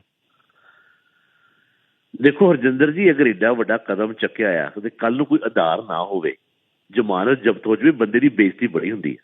ਪਰ ਰਾਣਾ ਗੁਰਜੀਤ ਹੁਣੀ ਜੇ ਇਸ ਏਡੀ ਵੱਡੀ ਗੱਲ ਕਰੇ, ਡੈਫੀਨੇਟਲੀ ਉਹਨਾਂ ਦਾ ਕੋਈ ਆਧਾਰ ਹੈਗਾ ਆ। ਕਪੂਰਥਲੇ ਦੇ ਵਿੱਚ ਉਹਨਾਂ ਦਾ ਬਹੁਤ ਵੱਡਾ ਆਧਾਰ ਆ। ਦੇਖੋ ਕੁਛ ਇੱਕ ਪੰਜਾਬ ਰਾਜਨੀਤੀ ਚਿਹਰੇ ਨੇ, ਜਿਵੇਂ ਬਿਕਰਮ ਸਿੰਘ ਮਜੀਠੀਆ ਆ, ਉਹਨਾਂ ਅਸੀਂ ਅਸਹਿਮਤ ਹੋ ਸਕਦੇ ਹਾਂ, ਪਰ ਇਸ ਗੱਲ ਤੋਂ ਇਨਕਾਰੀ ਨਹੀਂ ਹੋ ਸਕਦੇ ਕਿ ਮਜੀਠੇ ਹਲਕੇ ਵਿੱਚ ਉਹਦਾ ਜ਼ੋਰ ਆ। ਰਾਣੇ ਗੁਰਜੀਤ ਦੇ ਸਟਾਈਲ ਦੇ ਨਾਲ ਉਹਦੀ ਰਾਜਨੀਤੀ ਜਿਸ ਤਰ੍ਹਾਂ ਕਰਦੇ ਆ, ਉਹਨਾਂ ਅਸੀਂ ਅਸਹਿਮਤ ਹੋ ਸਕਦੇ ਹਾਂ, ਪਰ ਇਹ ਸਾਨੂੰ ਮੰਨਣਾ ਪੈਣਾ ਆ ਕਿ ਕਪੂਰਥਲੇ ਸ਼ਹਿਰ ਦੇ ਵਿੱਚ ਰਾਣੇ ਗੁਰਜੀਤ ਦਾ ਹੋਲਡ ਹੈਗਾ ਆ ਤੇ ਨਾਲ ਦੇ ਹਲਕਿਆਂ 'ਚ ਵੀ ਪ੍ਰਭਾਵ ਰੱਖਦੇ ਆ। ਸੁਲਤਾਨਪੁਰ ਵਿੱਚ ਨਵਤੇਜ ਚੀਮੇ ਤੇ ਬੜੇ ਐਲੀਗੇਸ਼ਨ ਨੇ, ਹਲਕਿਆਂ 'ਚ ਨਹੀਂ ਵੜਿਆ। ਹੋਰ ਇਹ ਵੀ ਐਲੀਗੇਸ਼ਨ ਲੱਗੇ ਨੇ। ਦੇਖੋ ਐਲੀਗੇਸ਼ਨ ਨੇ, ਕੋਈ ਇਸ ਗੱਲ ਦੀ ਕਨਫਰਮੇਸ਼ਨ ਤਾਂ ਨਹੀਂ ਹੁੰਦੀ, ਐਲੀਗੇਸ਼ਨ ਹੀ ਹੁੰਦੇ ਆ ਕਿ ਛੋਟੇ ਮੋਟੇ ਕੰਮਾਂ 'ਚ ਵੀ ਮਾਲ ਖਾਧਾ ਆ। ਐਲੀਗੇਸ਼ਨ ਲੱਗੇ ਨੇ। ਹਾਲੇ ਮੈਂ ਕਹਾਂ ਕਿ ਇਹ ਤੱਥਾਂ ਦੇ ਆਧਾਰ 'ਤੇ ਮੈਂ ਗੱਲ ਨਹੀਂ ਕਰ ਰਿਹਾ, ਮੈਂ ਸਿਰਫ ਐਲੀਗੇਸ਼ਨ 'ਤੇ ਗੱਲ ਕਰ ਰਿਹਾ ਵਾਂ। ਸੋ ਇਹੋ ਜਿਹੀ ਕਈ ਵਾਰੀ ਜਿਹੜੀ ਤੁਹਾਡੀ ਪਰਸੈਪਸ਼ਨ ਹੁੰਦੀ ਉਹ ਲੈ ਬੈਠਦੀ ਹੈ। ਸੋ ਨਵਤੇਜ ਚੀਮੇ ਨੇ ਕਿੰਨਾ ਕੀਤਾ, ਕੀ ਕੀਤਾ, ਉਹ ਤਾਂ ਲੋਕਾਂ, ਜਿਹੜੇ ਹਲਕੇ ਦੇ ਲੋਕ ਜਾਣਦੇ ਜਾਂ ਉਹੀ ਜਾਣਦੇ ਆ, ਪਰ ਉਹ ਹਲਕੇ ਦਾ ਮਾਹੌਲ ਉਹ ਇੱਕ ਸੀਟ ਆ ਜੀ, ਜਿਹੜੀ ਅਗਰ ਜਿਹੜੇ ਆਜ਼ਾਦ ਖੜੇ ਉਮੀਦਵਾਰਾਂ ਚੋਂ, ਹਾਂ ਉਹੀ ਮੈਂ ਸੋਚ ਰਿਹਾ ਸੀਗਾ ਕਿ ਆਜ਼ਾਦ ਖੜੇ ਉਮੀਦਵਾਰਾਂ ਦੇ ਵਿੱਚੋਂ ਹੋਰ ਵੀ ਹਰ ਇੱਕ ਹਲਕੇ ਦੇ ਵਿੱਚ ਆਜ਼ਾਦ ਤਾਂ ਬਥੇਰੇ ਖੜੇ ਹੋਣੇ ਆ, ਪਰ ਗਿਣੀਆਂ ਚੁਣੀਆਂ 2 ਸੀਟਸ ਜੇ ਖਾਸ ਤੌਰ ਤੇ ਜੇ ਦੇਖਿਆ ਜਾਵੇ ਤਾਂ ਪੂਰੇ ਪੰਜਾਬ ਦੇ ਵਿੱਚ ਹੋਣੀਆਂ, ਜਿਹੜੀਆਂ ਇਸ ਵੇਲੇ ਵੱਡੀ ਸੁਰਖੀਆਂ ਬਣੀਆਂ ਹੋਈਆਂ, ਵੱਡੀ ਚਰਚਾ ਦਾ ਵਿਸ਼ਾ ਬਣੀਆਂ ਹੋਈਆਂ। ਤਾਂ ਉਹਦੇ 'ਚੋਂ ਸੁਲਤਾਨਪੁਰ ਲੋਧੀ ਦੀ ਸੀਟ ਵਾਕਈ ਇੱਕ one of those few seats ਹੈਗੀ ਹੈ ਜਿਹਦੇ ਬਾਰੇ 'ਚ ਗੱਲ ਚੱਲ ਰਹੀ ਹੈ। ਇੱਕ ਰੀਅਲਿਸਟਿਕ ਚਾਂਸ ਹੈ। ਦੇਖੋ ਰਜਿੰਦਰ, ਜਿੱਥੇ ਰੀਅਲਿਸਟਿਕ ਚਾਂਸ ਆਜ਼ਾਦ ਉਮੀਦਵਾਰ ਦੇ ਆ ਉਹ ਹੈ ਸੁਲਤਾਨਪੁਰ। ਹਾਂਜੀ, ਉਹ ਇੱਥੇ ਮੈਂ ਕਿਸੇ ਹੋਰ ਨੂੰ ਵੀ ਦੇਖੋ ਕਮਜ਼ੋਰ ਨਹੀਂ ਗਿਣਨਾ ਚਾਹੁੰਦਾ। ਅਗਰ ਕੱਲ ਨੂੰ ਕਿਸੇ ਪਾਰਟੀ ਦੀ ਹਨੇਰੀ ਆ ਜਾਵੇ, ਕੁਛ ਵੀ ਹੋ ਸਕਦਾ ਆ, ਪਰ ਰਾਣਾ ਇੰਦਰ ਇਸ ਪੋਜੀਸ਼ਨ 'ਚ ਹੈ ਕਿ ਅਗਰ ਕੋਈ ਆਜ਼ਾਦ ਕੈਂਡੀਡੇਟ ਸੀਟ ਜਿੱਤਦਾ ਆ ਤੇ ਉਹ ਸੁਲਤਾਨਪੁਰ ਸਭ ਤੋਂ ਪ੍ਰਮੁੱਖ ਤੌਰ ਤੇ ਹੋਏਗੀ। ਤਾਂ ਇੰਨਾ ਹੀ ਮੈਂ ਕਹਿ ਸਕਦਾ ਉਸ ਹਲਕੇ ਦੇ ਬਾਰੇ। ਰਾਈਟ। ਸੋ ਆਪਣੇ ਨਾਲ ਇੱਕ ਕਾਲਰ ਹੋਰ ਨੇ, 2 ਕਾਲਰ ਸੀਗੇ ਐਕਚੁਅਲੀ, ਇੱਕ ਕਾਲਰ ਡਰੋਪ ਕਰ ਗਿਆ, ਮੈਂ ਮਾਫੀ ਚਾਹੁੰਦਾ। ਸੋ ਆਪਾਂ ਹੁਣ ਇੱਕ ਲਾਸਟ ਇਹੀ ਕਾਲ ਲੈ ਕੇ ਤੇ ਫਿਰ ਸਮਾਪਤ ਕਰਦੇ ਹਾਂ। 6395 ਨੰਬਰ ਨੇ ਸਾਡੇ ਅਗਲੇ ਕਾਲਰ। ਹਾਂਜੀ, ਕੀ ਸ਼ੁਭ ਨਾਮ ਹੈ ਜੀ ਤੁਹਾਡਾ? ਹਾਂਜੀ, ਸਤਿ ਸ਼੍ਰੀ ਅਕਾਲ ਜੀ, ਰਮਨ ਬੋਲ ਰਿਹਾ ਜੀ। ਹਾਂਜੀ ਰਮਨ ਜੀ। ਸਰ ਮੈਂ ਇੱਕ ਤਾਂ ਇਹ ਕਹਿਣਾ ਚਾਹੁੰਦਾ ਸੀ ਕਿ ਜਿਵੇਂ ਜਦੋਂ ਵੀ ਇਲੈਕਸ਼ਨ ਪੰਜਾਬ 'ਚ ਆਉਂਦੀ ਹੈ ਤੇ ਲੋਕਾਂ ਦਾ ਧਿਆਨ ਸਿਰਫ ਰੈਲੀਆਂ ਵੱਲ ਜ਼ਿਆਦਾ ਹੁੰਦਾ, ਠੀਕ ਹੈ ਨਾ ਜੀ, ਪਰ ਜਿਹੜੇ ਮੈਨੀਫੈਸਟੋ ਹੁੰਦੇ ਇਲੈਕਸ਼ਨ ਦੇ ਉਹਨਾਂ ਵੱਲ ਘੱਟ ਹੁੰਦਾ ਵੀ ਕੀ ਪਾਰਟੀਆਂ ਕਰਨਾ ਚਾਹੁੰਦੀਆਂ ਨੇ, ਕਿੰਨਾ ਸੀਰੀਅਸ ਹੈਗੀਆਂ। ਤੇ ਦੂਸਰਾ ਮੈਂ ਇਹ ਪੁੱਛਣਾ ਚਾਹੁੰਦਾ ਬੋਬੀ ਜੀ ਤੋਂ ਕਿ ਬਈ ਜਿਵੇਂ ਹੁਣ ਪੰਜਾਬ ਨੂੰ ਇੱਕ ਰੋਲ ਮਾਡਲ ਦੀ ਲੋੜ ਹੈਗੀ ਹੈ, ਮੈਨੂੰ ਨਹੀਂ ਲੱਗਦਾ ਕਿ ਪਿਛਲੇ 30 ਸਾਲ ਦੇ ਵਿੱਚ ਕੋਈ ਵੀ ਵਧੀਆ ਲੀਡਰ ਆਇਆ ਜਿਹਨੇ ਪੰਜਾਬ ਨੂੰ ਕਿਤੇ ਮਤਲਬ ਐਜ਼ ਏ ਵਿਜ਼ਨਰੀ ਲੀਡਰ ਦੇ ਤੌਰ ਤੇ ਲੀਡ ਕੀਤਾ। ਤੇ ਤੁਸੀਂ ਕੀ ਸਮਝਦੇ ਹੋ ਕਿ ਵੀ 50 ਸਾਲ ਜਾਂ 60 ਸਾਲ ਪਹਿਲਾਂ ਦੇ ਵਿੱਚ ਕੋਈ ਐਸਾ ਬੰਦਾ ਆਇਆ ਪੰਜਾਬ 'ਚ ਜਿਹਦੀ ਸਰਕਾਰ ਤੇ ਜਿਹਦੀ ਲੀਡਰਸ਼ਿਪ ਬਹੁਤ ਹੀ ਸਟਰੋਂਗ ਸੀ ਤੇ ਜਿਹਨੇ ਪੰਜਾਬ ਨੂੰ ਮਤਲਬ ਇੱਕ ਪਹਿਚਾਣ ਦਿਵਾਈ ਸੀ? ਮੈਂ ਇਹ ਪੁੱਛਣਾ ਚਾਹੁੰਦਾ ਜੀ। ਥੈਂਕ ਯੂ ਜੀ। ਠੀਕ ਹੈ ਰਮਨ ਭਾਈ, ਬਹੁਤ ਮਿਹਰਬਾਨੀ, ਥੈਂਕ ਯੂ। ਬਾਬੂ ਜੀ ਬੜਾ ਕਹਿ ਲਈਏ ਕਿ ਨਾਈਸ ਤੇ ਬੜਾ ਇੰਟੈਲੀਜੈਂਟ ਸਵਾਲ ਸੀ ਰਮਨ ਹੋਰਾਂ ਦਾ, ਜੀ ਜਿੱਥੇ ਉਹਨਾਂ ਨੇ ਲੀਡਰਸ਼ਿਪ ਦੇ ਮਾਮਲੇ 'ਚ ਵੀ ਗੱਲ ਕੀਤੀ ਹੈ, ਪਰ ਓਵਰਆਲ ਦੱਸੋ ਤੁਸੀਂ ਪਹਿਲਾਂ ਕਿਵੇਂ ਕਮੈਂਟ ਕਰੋਗੇ? ਦੇਖੋ, ਮੈਂ ਮੰਨਦਾ ਪੰਜਾਬ ਨੂੰ ਸਮੇਂ ਸਿਰ ਚੰਗੀ ਲੀਡਰਸ਼ਿਪ ਮਿਲੀ ਆ। ਮੈਂ 3 ਨਾਮਾਂ ਨੂੰ ਖਾਸ ਤੌਰ ਤੇ ਮੇਰੇ ਜ਼ਹਿਰ ਵਿੱਚ ਆ, ਜਿਹਨਾਂ ਦਾ ਨਾਮ ਮੈਂ ਲਵਾਂਗਾ। ਇੱਕ ਸਭ ਤੋਂ ਪਹਿਲਾਂ ਦਾ ਸਰਦਾਰ ਪ੍ਰਤਾਪ ਸਿੰਘ ਕੈਰੋਂ ਦਾ। ਅੱਜ ਪੰਜਾਬ ਦੇ ਜਦੋਂ ਯਾਦ ਕੀਤਾ ਜਾਂਦਾ, ਗ੍ਰੀਨ ਰੈਵੋਲਿਊਸ਼ਨ ਕੀਤਾ ਜਾਂਦਾ ਆ, ਪੰਜਾਬ ਅੰਨਦਾਤਾ ਮੰਨਿਆ ਜਾਂਦਾ ਆ। ਜੋ ਕੈਰੋਂ ਸਾਹਿਬ ਦੀ ਕੰਟਰੀਬਿਊਸ਼ਨ ਰਹੀ ਉਸ ਵੇਲੇ, ਉਹਨੇ ਦੂਰਅੰਦੇਸ਼ੀ ਸੀਗੀ, ਉਹਨਾਂ ਨੇ ਹਰ ਇਨਕਲਾਬ ਵਿੱਚ ਉਹਨਾਂ ਦਾ ਯੋਗਦਾਨ ਸੀਗਾ। ਜੋ ਉਹਨਾਂ ਨੇ ਪੰਜਾਬ ਵਿੱਚ ਉਸ ਵੇਲੇ ਪ੍ਰਾਪਤੀਆਂ ਕੀਤੀਆਂ, ਉਹੀ ਪੰਜਾਬ ਵਿੱਚ ਭਾਖੜਾ ਲੈ ਕੇ ਆਏ, PAU ਦਾ ਨਿਰਮਾਣ ਕੀਤਾ, ਕਿਉਂਕਿ ਸਮਝਦੇ ਯੂਨੀਵਰਸਿਟੀ ਚਾਹੀਦੀ ਆ ਜਿਹੜੀ ਕਿ ਕਿਸਾਨਾਂ ਦੀ ਮਦਦ ਕਰੇ। ਹੋਰ ਬੜੀਆਂ ਪ੍ਰਾਪਤੀਆਂ ਕੈਰੋਂ ਸਾਹਿਬ ਦੀਆਂ ਹੈਗੀਆਂ। ਸੋ ਪ੍ਰਤਾਪ ਸਿੰਘ ਕੈਰੋਂ ਮੇਰੇ ਜ਼ਹਿਨ 'ਚ ਆਉਂਦੇ ਆ, ਜਿਹੜਾ ਇੱਕ ਵਿਜ਼ਨਰੀ ਲੀਡਰ ਪੰਜਾਬ ਦੇ ਸੀਗੇ। ਦੂਜੇ ਤੇ ਮੈਨੂੰ ਮੇਰੇ ਦਿਮਾਗ 'ਚ ਆਇਆ ਲਛਮਣ ਸਿੰਘ ਗਿੱਲ ਦਾ ਨਾਮ, ਸਰਦਾਰ ਲਛਮਣ ਸਿੰਘ ਗਿੱਲ ਦਾ, ਜਿਹਨਾਂ ਥੋੜ੍ਹਾ ਚਿਰ ਰਹੇ ਨੇ, ਭਾਵੇਂ ਅਕਾਲੀ ਦਲ ਪਾਰਟੀ ਦੇ ਸੀਗੇ ਉਹ ਚੀਫ ਮਿਨਿਸਟਰ। ਪੰਜਾਬ ਦੇ ਵਿੱਚ ਲਿੰਕ ਰੋਡਾਂ ਦਾ ਜਿਹੜਾ ਸ਼ੁਰੂਆਤੀ ਕੰਮ ਉਹਨਾਂ ਨੇ ਸ਼ੁਰੂ ਕੀਤਾ ਸੀ, ਪਿੰਡਾਂ ਨੂੰ ਜਿਹੜਾ ਜੋੜਿਆ। ਇਹ ਉਹ ਕਮਿਊਨੀਕੇਸ਼ਨ ਜਿਹੜੀ ਹੁੰਦੀ ਇੱਕ ਦੂਜੇ ਨਾਲ ਜੋੜਨਾ ਨਾ ਬੜਾ ਜ਼ਰੂਰੀ ਆ। ਉਹ ਉਹਨਾਂ ਕੋਲ ਵਿਜ਼ਨ ਸੀ, ਉਹਨਾਂ ਨੇ ਲਿੰਕ ਰੋਡਸ ਦਾ ਨਿਰਮਾਣ ਸ਼ੁਰੂ ਕੀਤਾ, ਪਿੰਡਾਂ ਨੂੰ ਜੋੜਨਾ ਸ਼ੁਰੂ ਕੀਤਾ। ਤੀਜੇ ਨੰਬਰ ਤੇ ਹੁਣ ਜਿਹੜਾ ਨਾਮ ਮੈਂ ਲੈਣਾ ਆ, ਉਹਨਾਂ ਕਈ ਲੋਕੀ ਸਹਿਮਤ ਹੋ ਸਕਦੇ ਆ ਉਹ, ਪਰ ਮੈਂ ਅੱਧਾ ਕਹਿ ਦੂੰਗਾ, ਮੈਂ 2.5 ਨਾਮ ਲੈ ਰਿਹਾ। ਉਹ ਤਾਂ ਆ, ਉਹ ਕੈਪਟਨ ਅਮਰਿੰਦਰ ਸਿੰਘ 2002 ਤੋਂ 2007 ਵਾਲਾ। ਅੱਛਾ, ਹੁਣ ਵਾਲੇ ਨਹੀਂ, 2002 ਤੋਂ 2007 ਵਾਲੇ। ਉਦੋਂ ਬਾਅਦ ਜੇ ਹੁਣ ਤੁਸੀਂ ਕਹੋਗੇ ਫੁੱਲ ਪੁਆਇੰਟ ਨਹੀਂ ਦਿੱਤਾ ਤੁਸੀਂ। ਉਸ ਵੇਲੇ ਕੈਪਟਨ ਅਮਰਿੰਦਰ ਸਿੰਘ, ਕਾਂਗਰਸ ਲੋਕੀ ਸੋਚਦੇ ਨਹੀਂ ਸੀ 84 ਤੋਂ ਬਾਅਦ ਕਦੀ ਪੰਜਾਬ ਖੜੀ ਹੋ ਸਕਦੀ ਹੈ। ਕੈਪਟਨ ਸਾਹਿਬ ਦੇ ਆਪਣੀ ਮਿਹਨਤ ਕਰਕੇ ਆਏ ਤੇ 2 ਤੇ 7 ਬਾਅਦ 2 ਵਾਰੀ ਸਰਕਾਰਾਂ ਨਹੀਂ ਬਣੀਆਂ, ਪਰ ਬੜੀ ਰਿਸਪੈਕਟੇਬਲ ਸ਼ੋਇੰਗ। ਖਾਸ ਤੌਰ ਤੇ ਜਿਹੜੀ ਜੱਟ ਪੈਜ਼ੈਂਟਰੀ ਵੋਟ, ਸਿੱਖ ਵੋਟ ਜਿਹੜੀ ਟੁੱਟੀ ਸੀ ਕਾਂਗਰਸ ਨਾਲ, ਉਹਨੂੰ ਮੇਨਟੇਨ ਕੀਤਾ, ਮਾਲਵਾ ਜਿਤਾਇਆ। 17 ਵਿੱਚ ਵੀ ਲੋਕਾਂ ਨੇ ਉਹ 2 ਤੋਂ 7 ਵਾਲਾ ਕੈਪਟਨ ਸਮਝ ਕੇ ਵੋਟਾਂ ਪਾਈਆਂ ਸੀ। ਉਹ ਹੁਣ ਵੱਖਰੀ ਗੱਲ ਹੈ ਕਿ 17 ਵਿੱਚ ਕੈਪਟਨ ਸਾਹਿਬ ਨੂੰ ਕੀ ਹੋ ਗਿਆ, ਉਹ ਅੱਜ ਤੱਕ ਕਿਸੇ ਨੂੰ ਸਮਝ ਨਹੀਂ ਲੱਗੀ। ਐਡੀ ਵੱਡੀ ਲੈਗੇਸੀ ਸੀ ਉਹਨਾਂ ਦੀ। ਮੈਂ ਤਾਂ ਕਈ ਵਾਰ ਇਹ ਸੋਚਦਾ ਕਿ ਕੈਪਟਨ ਸਾਹਿਬ ਅਗਰ ਇਲੈਕਸ਼ਨ ਹੀ ਨਾ ਜਿੱਤਦੇ ਸ਼ਾਇਦ ਚੰਗਾ ਰਹਿੰਦਾ, ਕਿ ਲੋਕੀ ਉਹਨਾਂ ਨੂੰ 2 ਤੋਂ 7 ਵਾਲਾ ਕੈਪਟਨ ਯਾਦ ਰੱਖਦੇ। ਉਹ ਉਹਨਾਂ ਦੇ ਸਟੈਂਡ ਪਾਣੀਆਂ ਵਾਸਤੇ, ਉਹ ਲੋਕਾਂ ਨੂੰ ਟਾਈਮ ਤੇ ਫਸਲਾਂ ਚੱਕਣੀਆਂ, ਹੋਰ ਉਸ ਵੇਲੇ ਕਰਪਸ਼ਨ ਦੇ ਖਿਲਾਫ ਮੁਹਿੰਮ ਚਲਾਉਣੀ। ਲੋਕੀ ਸ਼ਾਇਦ ਉਸ ਕੈਪਟਨ ਨੂੰ ਹਮੇਸ਼ਾ ਯਾਦ ਰੱਖਦੇ ਤੇ ਗੱਲਾਂ ਕਰਦੇ ਕਿ ਕਿਸੇ ਟਾਈਮ ਕੈਪਟਨ ਦਾ ਵੀ ਰਾਜ ਹੁੰਦਾ ਸੀਗਾ। ਸੋ ਬਾਕੀ ਲੋਕਾਂ ਨੂੰ ਵੀ ਲੋਕੀ ਤਾਂਹੀਓ ਯਾਦ ਰੱਖਦੇ। ਕੈਰੋਂ ਸਾਹਿਬ ਤੇ ਸਰਦਾਰ ਲਛਮਣ ਸਿੰਘ ਗਿੱਲ ਨੂੰ ਸ਼ਾਇਦ ਉਹਨੂੰ ਟਾਈਮ ਥੋੜਾ ਮਿਲਿਆ ਸੀ, ਤੇ ਕੈਪਟਨ ਸਾਹਿਬ ਨੂੰ ਵੀ ਅਗਰ ਇੱਕ ਟਰਮ ਮਿਲਦਾ ਅੱਜ ਸ਼ਾਇਦ ਮੈਂ 3 ਪੂਰਾ ਨੰਬਰ ਦਿੰਦਾ, ਉਹਨੂੰ 2.5 ਨਾ ਕਹਿਣੇ ਦਿੰਦੇ। ਸੋ ਮੇਰਾ ਜਵਾਬ ਜੀ ਤੁਸੀਂ ਥੋੜੀ ਲਿਖਿਆ। That's very interesting. ਅੱਛਾ, ਮੋਗੇ ਦੇ ਲਈ ਮੈਨੂੰ ਇੱਕ ਮੈਸੇਜ ਆਇਆ ਗੁਰਪ੍ਰੀਤ ਬਾਈ ਹੋਰਾਂ ਦਾ, ਤੇ ਉਹ ਵੀ ਦੱਸ ਦਿਓ ਕੁਇਕਲੀ ਮੋਗੇ ਦੇ ਬਾਰੇ 'ਚ ਅਪਡੇਟ। ਧਰਮਕੋਟ ਵਾਲੀ ਸਾਈਡ ਤੇ ਦੇਖੋ, ਮੋਗਾ ਹਲਕਾ ਤੁਸੀਂ ਜਾਣਦੇ ਆ, ਸੋਨੂੰ ਸੂਦ ਦੀ ਸਿਸਟਰ ਮਲਵਿਕਾ ਸੂਦ ਵੀ ਮਜ਼ਬੂਤ ਕੈਂਡੀਡੇਟ ਆ। ਉੱਥੇ ਆਮ ਆਦਮੀ ਪਾਰਟੀ ਦੇ ਵੀ ਕੈਂਡੀਡੇਟ ਮਜ਼ਬੂਤ ਨੇ। ਉੱਥੇ ਜਿਹੜੇ ਸੰਯੁਕਤ ਸਮਾਜ ਮੋਰਚੇ ਦੇ ਹੈਗੇ ਕੈਂਡੀਡੇਟ, ਜਿਹੜੇ ਸੰਘਾ ਸਰ ਜਿਹਨਾਂ ਨੂੰ ਟਿਕਟ ਨਹੀਂ ਮਿਲੀ, ਉਹ ਵੀ ਕੁਛ ਸੈਕਟਰ ਵਿੱਚ ਫਾਈਟ ਦੇ ਰਹੇ ਆ। ਅਤੇ ਸ਼੍ਰੋਮਣੀ ਅਕਾਲੀ ਦਲ ਦੇ ਕੈਂਡੀਡੇਟ ਨੂੰ ਵੀ ਆਪਾਂ ਰੱਦ ਨਹੀਂ ਕਰ ਸਕਦੇ। ਜਿਸ ਸਰਦਾਰ ਮੱਖਣ ਸਿੰਘ ਬਰਾੜ ਨੇ, ਉਹ ਪੇਂਡੂ ਹਲਕਿਆਂ 'ਚ ਉਹਦਾ ਚੰਗਾ ਪ੍ਰਭਾਵ ਆ। ਅਗਰ ਸ਼ਹਿਰੀ ਵੋਟ ਡਿਵਾਈਡ ਹੁੰਦੀ ਆ, ਉਹ ਕਿਤੇ ਨਾ ਕਿਤੇ ਫਾਇਦਾ ਵੀ ਲੈ ਸਕਦੇ। ਪਿਛਲੀ ਵਾਰੀ ਉਹਨਾਂ ਨੂੰ 40,000 ਕੁਛ ਵੋਟ ਪਈ ਸੀ।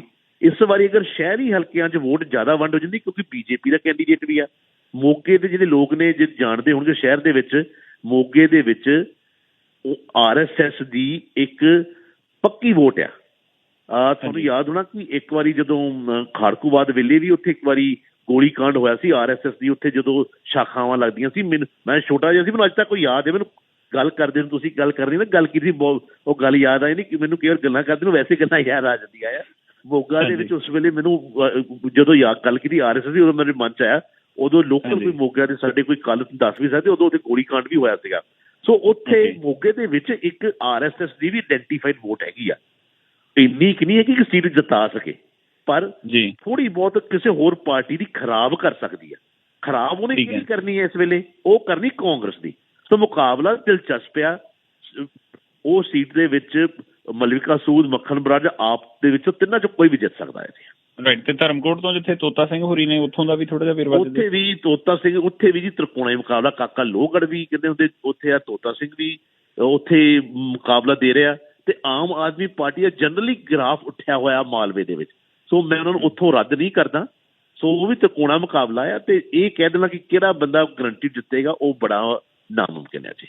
ਰਾਈਟ। ਅੱਛਾ ਬਾਬੂ ਜੀ, ਇਸ ਤੋਂ ਪਹਿਲਾਂ ਤੁਹਾਡੇ ਤੋਂ ਇਜਾਜ਼ਤ ਲਈਏ, ਆਪਾਂ ਕੱਲ ਵੈਸੇ ਆਪਣੇ ਟੀਵੀ ਸ਼ੋਅ ਦੇ ਵਿੱਚ ਕਾਫੀ ਲੰਬੀ ਗੱਲਬਾਤ ਕੀਤੀ ਸੀ ਦੀਪ ਸਿੱਧੂ ਹੋਰਾਂ ਦਾ ਇਸ ਮੌਕੇ ਤੇ ਤੁਰ ਜਾਣਾ। ਮੈਂ 2 ਮਿੰਟ, ਵੈਸੇ ਸਮਾਂ ਥੋੜਾ ਹੋਣਾ ਮੈਨੂੰ ਪਤਾ, ਪਰ 2-3 ਮਿੰਟ ਦੇ ਵਿੱਚ ਜੇਕਰ ਤੁਸੀਂ ਜਾਂਦੇ ਜਾਂਦੇ ਦੀਪ ਸਿੱਧੂ ਹੋਰਾਂ ਦੇ ਕਾਲ ਚਲਾਣੇ ਦੇ ਮੌਕੇ ਤੇ ਇੱਕ ਵਾਰ ਜਿੱਥੇ ਫਿਰ ਅਸੀਂ ਸ਼ਰਧਾਂਜਲੀ ਦਿੰਦੇ ਹਾਂ, ਬਹੁਤ ਸਾਰੇ ਲੋਕ ਉਹਨਾਂ ਦੇ ਵਿਚਾਰਾਂ ਦੇ ਨਾਲ ਸਹਿਮਤ ਵੀ ਰਹੇ ਨੇ, ਕੁਛ ਅਸਹਿਮਤੀ ਵੀ ਰਹੀ ਹੈ। ਚੰਗਾ ਮਾੜਾ ਹਰ ਤਰ੍ਹਾਂ ਦਾ ਪੱਖ ਦੀਪ ਸਿੱਧੂ ਬਾਰੇ ਆਪਾਂ ਨੂੰ ਸੁਣਨ ਨੂੰ ਪੜ੍ਹਨ ਨੂੰ ਮਿਲਦਾ ਰਿਹਾ। ਹੁਣ ਇਸ ਦੁਨੀਆ ਤੋਂ ਉਸ ਨੌਜਵਾਨ ਦੇ ਤੁਰ ਜਾਣ ਤੋਂ ਬਾਅਦ ਸੱਚਮੁੱਚ ਪੁੱਛੋ ਤਾਂ ਮੈਨੂੰ ਲੱਗਦਾ ਵੀ ਜਿਹੜਾ ਵੀ ਬੰਦਾ ਮਾੜਾ ਮੋਟਾ ਕਿਸੇ ਨਾ ਕਿਸੇ ਰੂਪ ਦੇ ਵਿੱਚ ਪੋਲੀਟੀਕਲੀ ਜਾਂ ਸੋਸ਼ਲੀ ਜੁੜਿਆ ਹੋਏਗਾ ਉਹਦੀ ਅੱਖ ਨਮ ਜ਼ਰੂਰ ਹੋਈ ਹੋਣੀ ਕੱਲ।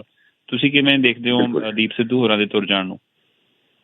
ਤੇ ਹਰਜਿੰਦਰ ਜੀ, ਮੈਂ ਭਾਵੇਂ ਉਹਨਾਂ ਦੇ ਵਿਊਜ਼ ਤੇ ਆਈਡੀਓਲੋਜੀ ਨਾਲ ਸਹਿਮਤ ਨਾ ਰਿਹਾ ਹੋਵਾਂ, ਪਰ ਮੈਂ ਉਹਨਾਂ ਦੀ ਹਮੇਸ਼ਾ ਇਸ ਗੱਲ ਦੀ ਕਦਰ ਕਰਦਾ ਹਾਂ ਕਿ ਜਿਹੜਾ ਕਿਸਾਨੀ ਮੋਰਚਾ ਸ਼ੁਰੂਆਤ ਜਦੋਂ ਹੋਈ ਹੈ, ਜਦੋਂ ਉਦੋਂ ਨੌਜਵਾਨਾਂ ਨੂੰ ਇਨਸਪਾਇਰ ਕਰਨ ਦੀ ਲੋੜ ਸੀ, ਨੌਜਵਾਨਾਂ ਨੂੰ ਕਿਸੇ ਮਕਸਦ ਨਾਲ ਜੋੜਨ ਦੀ ਲੋੜ ਸੀ, ਉਦੋਂ ਦੀਪ ਸਿੱਧੂ ਦਾ ਬਹੁਤ ਵੱਡਾ ਰੋਲ ਰਿਹਾ। ਤੇ ਉਸ ਵੇਲੇ ਬਹੁਤ ਵੱਡਾ ਰੋਲ ਰਿਹਾ ਜਦੋਂ ਉਹਨਾਂ ਨੇ ਨੈਸ਼ਨਲ ਮੀਡੀਆ ਨਾਲ ਇੰਟਰੈਕਟ ਕੀਤਾ। ਇਹ ਸਮਝਿਆ ਜਾਂਦਾ ਸੀ ਕਿ ਇਹ ਅੰਦੋਲਨ ਸ਼ਾਇਦ ਅਨਪੜ੍ਹ ਜਿਹੇ ਲੋਕਾਂ ਦਾ ਆ। ਜਿਵੇਂ ਉਹਨਾਂ ਨੇ ਨੈਸ਼ਨਲ ਮੀਡੀਆ ਨਾਲ ਇੰਟਰੈਕਟ ਕੀਤਾ, ਉਹ ਤੁਹਾਨੂੰ ਯਾਦ ਜਿਹੜੀ ਵੀਡੀਓ ਵਾਇਰਲ ਹੋਈ ਬਰਖਾ ਦੱਤ ਦੇ ਨਾਲ, ਆਪਣੇ ਵਿਚਾਰਾਂ ਤੇ ਉਹ ਸਟੈਂਡ ਕੀਤਾ ਉਹਨਾਂ ਨੇ ਇਹ ਗੱਲ ਸਾਬਿਤ ਕਰਤੀ ਕਿ ਉਹ ਆਪਣੀ ਵਿਚਾਰਧਾਰਾ ਨੂੰ ਕਿਸੇ ਵੀ ਕਹਿੰਦੇ ਗੱਲ ਤੇ ਕੰਪਰੋਮਾਈਜ਼ ਨਹੀਂ ਕਰਨਗੇ। ਨਹੀਂ ਤਾਂ ਲੋਕ ਬਹੁਤ ਇਹੋ ਜਿਹੇ ਹੁੰਦੇ ਜਿਹੜੇ ਨੈਸ਼ਨਲ ਮੀਡੀਆ ਨਾਲ ਜੋ ਗੱਲ ਕਰਦੇ ਪੋਲੀਟੀਕਲੀ ਕਰੈਕਟ ਹੋਣ ਦੀ ਕੋਸ਼ਿਸ਼ ਕਰਦੇ, ਉਹ ਗੱਲ ਕਹਿਣ ਦੀ ਕੋਸ਼ਿਸ਼ ਕਰਦੇ ਆ ਜਿਹੜੇ ਕਿ ਜ਼ਿਆਦਾ ਲੋਕ ਸੁਣਨਾ ਚਾਹੁੰਦੇ ਨੈਸ਼ਨਲੀ, ਪਰ ਉਹ ਆਪਣੇ ਵਿਚਾਰਾਂ ਤੇ ਖੜੇ ਰਹੇ। ਤੇ ਬਾਅਦ ਮੈਂ ਉਹਨਾਂ ਕੀ ਇੱਕ ਸ਼ਬਦ ਹੋਏਗਾ ਕਿ ਮਿਸਅੰਡਰਸਟੂਡ। ਦੀਪ ਸ਼ਾਇਦ ਵਾਜ਼ ਮਿਸਅੰਡਰਸਟੂਡ ਬਾਈ ਲੋਟ ਆਫ ਪੀਪਲ। ਉਹਦੇ ਚਾਹੇ ਜਿਹੜੇ ਲੋਕ ਨਾਲ ਦੇ ਸਾਥੀ ਸੀ, ਕੁਝ ਚਾਹੇ ਕਿਸਾਨ ਜਥੇਬੰਦੀਆਂ ਸੀ, ਪਰ ਉਹ ਆਪਣੇ ਸਟੈਂਡ ਤੇ ਦ੍ਰਿੜ ਹੈ। ਤਾਈਓ ਅੱਜ ਲੋਕ ਰੋ ਰਹੇ ਨੇ, ਕਿਉਂਕਿ ਜਿਹੜੇ ਲੋਕ ਕਿਸੇ ਚੀਜ਼ ਸਪਸ਼ਟਤਾ ਦਿਖਾਉਂਦੇ ਨੇ, ਸਟੈਂਡ ਲੈਂਦੇ ਨੇ, ਲੋਕ ਉਹਨਾਂ ਨੂੰ ਯਾਦ ਰੱਖਦੇ ਆ। ਦੀਪ ਸਿੱਧੂ ਕਿਸਾਨੀ ਅੰਦੋਲਨ ਦੇ ਲਈ ਹਮੇਸ਼ਾ ਯਾਦ ਰਹਿਣਗੇ ਲੋਕਾਂ ਨੂੰ, ਜੋ ਉਹਨਾਂ ਦਾ ਰੋਲ ਰਿਹਾ।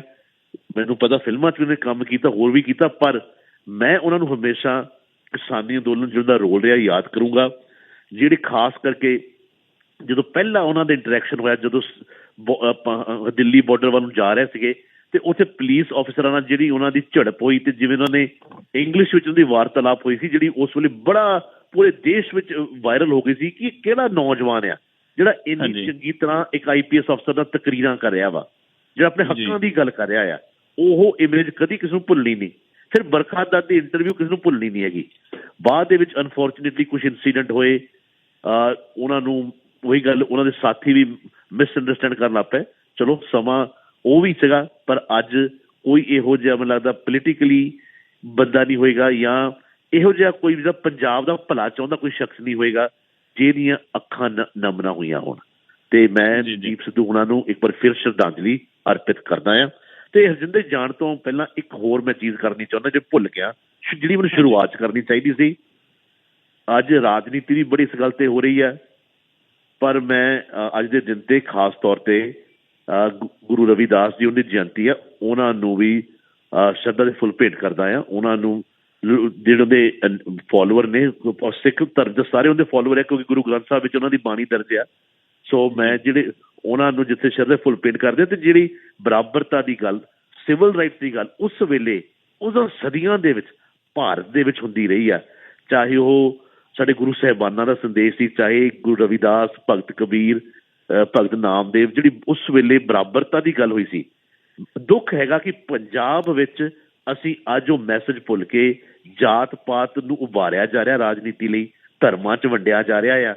ਪਰ ਮੈਨੂੰ ਖੁਸ਼ੀ ਇਸ ਗੱਲ ਦੀ ਕਿ ਇਹ ਸਾਡੇ ਗੁਰੂਆਂ ਦੀ ਧਰਤੀ, ਉਹ ਸਾਡੇ ਜਿੱਥੇ ਗੁਰੂ ਗ੍ਰੰਥ ਸਾਹਿਬ ਦੀ ਧਰਤੀ, ਜਿੱਥੇ ਬਰਾਬਰਤਾ ਦੀ ਗੱਲ ਹੋਈ ਆ। ਪੰਜਾਬੀ ਇਸ ਇਲੈਕਸ਼ਨ ਵਿੱਚ ਇਹਨਾਂ ਚੀਜ਼ਾਂ ਤੋਂ ਉੱਪਰ ਉੱਠ ਕੇ ਵੋਟ ਪਾਉਣਗੇ, ਮੈਨੂੰ ਇਹ ਪੂਰੀ ਉਮੀਦ ਹੈ ਜੀ। ਰਾਈਟ ਸਰ, ਬਹੁਤ ਮਿਹਰਬਾਨੀ। ਤੇ ਟੇਕ ਪੁਰੇਵਾਲ ਸਾਹਿਬ ਦੀ ਇੱਕ ਕਾਲ ਲੈ ਲੈਣੇ ਜੀ, ਕਾਫੀ ਦੇਰ ਤੋਂ ਹੋਲਡ ਤੇ, ਫਿਰ ਸਮਾਪਤ ਕਰ ਦਿੰਦੇ। ਹਾਂਜੀ ਪੁਰੇਵਾਲ ਸਾਹਿਬ, ਮਾਫੀ ਚਾਹੁੰਦੇ ਜੀ, ਕਾਫੀ ਦੇਰ ਤੋਂ ਹੋਲਡ ਤੇ। ਹਾਂਜੀ ਸਰ। ਕੋਈ ਗੱਲ ਨਹੀਂ ਜੀ, ਕੋਈ ਗੱਲ ਨਹੀਂ। ਤੇ ਬਹੁਤ ਵਧੀਆ ਪ੍ਰੋਗਰਾਮ ਕੀਤਾ ਬੋਬੀ ਸਾਹਿਬ ਨੇ ਜੀ, ਤੁਸੀਂ ਵੀ ਜੀ। ਤੇ ਮੈਂ ਕਿਹਾ ਇੱਕ ਮੈਂ ਕਰੈਕਟ ਕਰ ਦਵਾਂ ਥੋੜਾ ਜਿਹਾ, ਜਿੱਦਾਂ ਕੈਪਟਨ ਸਾਹਿਬ ਦੀ ਗੱਲ ਕਰਦੇ ਆ ਇਹ। ਕੈਪਟਨ ਸਾਹਿਬ ਦੇ ਜੇ ਹੈ ਨਾ ਦੇਖੀਏ ਤਾਂ ਜੀ 83-84 ਦੁਆਲੇ ਦੇਖ ਲਓ, ਨਹੀਂ ਕੈਪਟਨ ਦੇ ਰੈਂਕ ਤੋਂ ਅਸਤੀਫਾ ਦੇ ਦਿੱਤਾ ਸੀ ਤੇ ਮੈਂ ਹਰਮੰਦਰ ਸਾਹਿਬ ਦੇ ਅਟੈਕ ਨਹੀਂ ਕਰਨਾ। ਉਹਨਾਂ ਦੇ ਤਾਂ ਜ਼ਿਆਦਾ ਨੰਬਰ ਬਣਨੇ ਚਾਹੀਦੇ ਜੀ, ਸਮਾਂ ਕੇ ਜਿਹਨੇ ਇੰਨਾ ਵਧੀਆ ਕੰਮ ਕੀਤਾ ਸੀ। ਉਹਨਾਂ ਟਾਈਮਾਂ 'ਚ। ਨਹੀਂ, ਪਰ ਓਵਰਆਲ ਜੇ ਅਸੀਂ ਦੇਖਣਾ ਹੋਵੇ ਨਾ ਜੀ, ਜਿਵੇਂ ਬੌਬੀ ਹੋਰਾਂ ਨੇ ਕਿਹਾ ਵੀ ਫਿਰ ਜਿਹੜੀ ਉਹਨਾਂ ਦੀ ਸੈਕੰਡ ਟੈਨਿਓਰ ਸੀਗੀ ਉਹਦੇ ਵਿੱਚ ਲੋਕਾਂ ਨੇ ਜਿਸ ਤਰ੍ਹਾਂ ਨਿਰਾਸ਼ਾ ਦਾ ਸਾਹਮਣਾ ਕਰਨਾ ਪਿਆ, ਲੋਕੀ ਨਿਰਾਸ਼ ਵੀ ਰਹੇ, ਸੋ ਇਸ ਕਰਕੇ ਫਿਰ ਉਹ ਤੁਹਾਡੇ ਉਹੀ ਹੈ ਵੀ ਜਿਹੜੀ ਪਹਿਲੀ ਟਰਮ ਸੀ ਇਹਨਾਂ ਦੀ, ਜਦੋਂ ਮੈਂ ਇੱਥੇ ਇੱਥੇ ਸੁਣਦੇ ਹੁੰਦੇ ਸੀ ਕਚਹਿਰੀਆਂ 'ਚ ਲੋਕ ਜਾਣੋਂ ਬੰਦ ਹੋ ਗਏ ਸੀ ਜੀ ਕਿਤੇ ਰਿਸ਼ਵਤ ਦੇ। ਹਾਂਜੀ, ਇਹੀ ਕਿਹਾ ਜੀ ਬੌਬੀ ਹੋਰਾਂ ਨੇ ਵੀ ਬਿਲਕੁਲ ਵੀ ਉਹ ਪਹਿਲੀ ਟਰਮ ਦੇ ਆਧਾਰ ਦੇ ਉੱਤੇ ਹੀ ਉਹਨਾਂ ਨੇ ਉਹਨਾਂ ਨੂੰ ਅੱਧਾ ਨੰਬਰ ਦੇ ਦਿੱਤਾ ਤੇ ਦੂਸਰੀ ਦੇ ਕਰਕੇ ਅੱਧਾ ਨੰਬਰ ਕੱਟਿਆ ਗਿਆ ਜੀ ਉਹਨਾਂ ਦਾ। ਠੀਕ ਆ ਜੀ, ਠੀਕ ਆ ਤੇ ਬਹੁਤ ਵਧੀਆ ਪ੍ਰੋਗਰਾਮ ਕਰਦਾ ਜੀ, ਬਹੁਤ ਵਧੀਆ। ਸ਼ੁਕਰੀਆ ਭਾਜੀ, ਬਹੁਤ ਸ਼ੁਕਰੀਆ ਜੀ, ਥੈਂਕ ਯੂ ਜੀ। ਸੋ ਬਾਬੂ ਜੀ ਬਹੁਤ ਧੰਨਵਾਦ ਸਰ, ਤੇ ਆਪਣੇ ਕਲੋਜ਼ਿੰਗ ਰਿਮਾਰਕਸ ਦੇ ਦਿਓ ਜੀ। ਦੇਖੋ, ਚੋਣ ਪ੍ਰਚਾਰ ਖਤਮ ਹੋ ਜਾਣਾ ਹੈ ਫਰਾਈਡੇ ਨੂੰ ਪੰਜਾਬ ਦੇ ਵਿੱਚ, ਸੰਡੇ ਨੂੰ ਵੋਟਸ ਪੈਣੀਆਂ ਆ, ਸਿਖਰਾਂ ਤੇ ਹੈਗਾ ਚੋਣ ਪ੍ਰਚਾਰ। ਅੱਜ ਵੀ ਤੁਸੀਂ ਮੈਂ ਦੇਖਿਆ ਕਿ ਜਿਸ ਤਰ੍ਹਾਂ ਧਾਰਮਿਕ ਸਥਾਨਾਂ ਨੂੰ ਵੀ ਲੋਕੀ ਵਰਤ ਰਹੇ ਨੇ ਰਾਜਨੀਤੀ ਵਾਸਤੇ। ਮੈਨੂੰ ਨਹੀਂ ਯਾਦ ਕਿ ਰਾਹੁਲ ਗਾਂਧੀ ਜਾਂ ਪ੍ਰਿਅੰਕਾ ਗਾਂਧੀ ਨੇ ਕਿੱਥੇ ਜਾ ਕੇ ਕਦੇ ਲੰਗਰ ਵਰਤਾਇਆ ਹੋਵੇ। ਅੱਜ ਪਰ ਬਨਾਰਸ ਜਾ ਕੇ ਗੁਰੂ ਰਵਿਦਾਸ ਜੀ ਦੇ ਮੰਦਿਰ ਜਾ ਕੇ ਇਹ ਵੀ ਸੇਵਾ ਕਰਾਇਆ, ਚਲੋ ਸ਼ੁਕਰ ਆ, ਸੇਵਾ ਹੋਈ ਆ। ਨਰਿੰਦਰ ਮੋਦੀ ਜੀ ਪਹਿਲਾਂ ਤੁਹਾਨੂੰ ਪਤਾ ਪ੍ਰਚਾਰਕ ਰਹੇ ਨੇ, ਉਹਨਾਂ ਨੇ ਵੀ ਜਿਸ ਤਰ੍ਹਾਂ ਗੁਰੂ ਰਵਿਦਾਸ ਜੀ ਦੇ ਭਜਨ ਗਾਏ ਆ ਤੇ ਉਹਨਾਂ ਨੇ ਸੰਗਤ ਵਿੱਚ ਬੈਠ ਕੇ ਉਹਨਾਂ ਦਾ ਵੀ ਨਵਾਂ ਰੂਪ ਮਿਲਿਆ ਦੇਖਣ ਨੂੰ।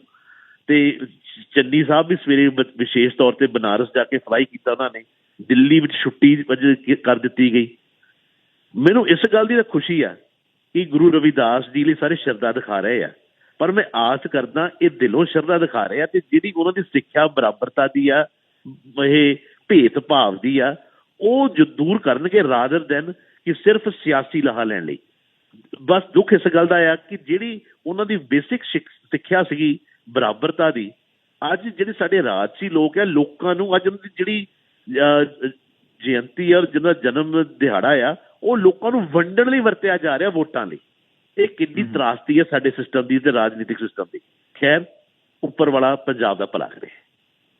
ਬਹੁਤ ਮਿਹਰਬਾਨੀ ਜੀ, ਧੰਨਵਾਦ ਅੱਜ ਦੇ ਲਈ, ਤੇ ਇਜਾਜ਼ਤ ਲੈਂਦੇ ਤੁਹਾਡੇ ਤੋਂ ਇੱਥੇ ਹੁਣ। ਸੋ ਦੋਸਤੋ, Gursharan Bobby Sidhu, Steinman associates personal injury law firm, ਇਹਨਾਂ ਦੇ ਨਾਲ ਤੁਸੀਂ ਪਰਸਨਲ ਤੌਰ ਤੇ ਆਪਣੇ ਕੋਈ ਇਲੈਕਸ਼ਨਸ ਨਾਲ ਰਿਲੇਟਡ ਜਾਂ ਇਹਨਾਂ ਦੇ ਬਿਜ਼ਨਸ ਨਾਲ ਰਿਲੇਟਡ ਗੱਲ ਕਰਨੀ ਹੋਵੇ, 647 539 3020 6475393020 ਦੇ ਉੱਤੇ ਕੰਟੈਕਟ ਕਰਕੇ ਜ਼ਿਆਦਾ ਇਨਫੋਰਮੇਸ਼ਨ ਲੈ ਸਕੋਗੇ। For all the latest updates, please subscribe G Media Group and press the bell icon.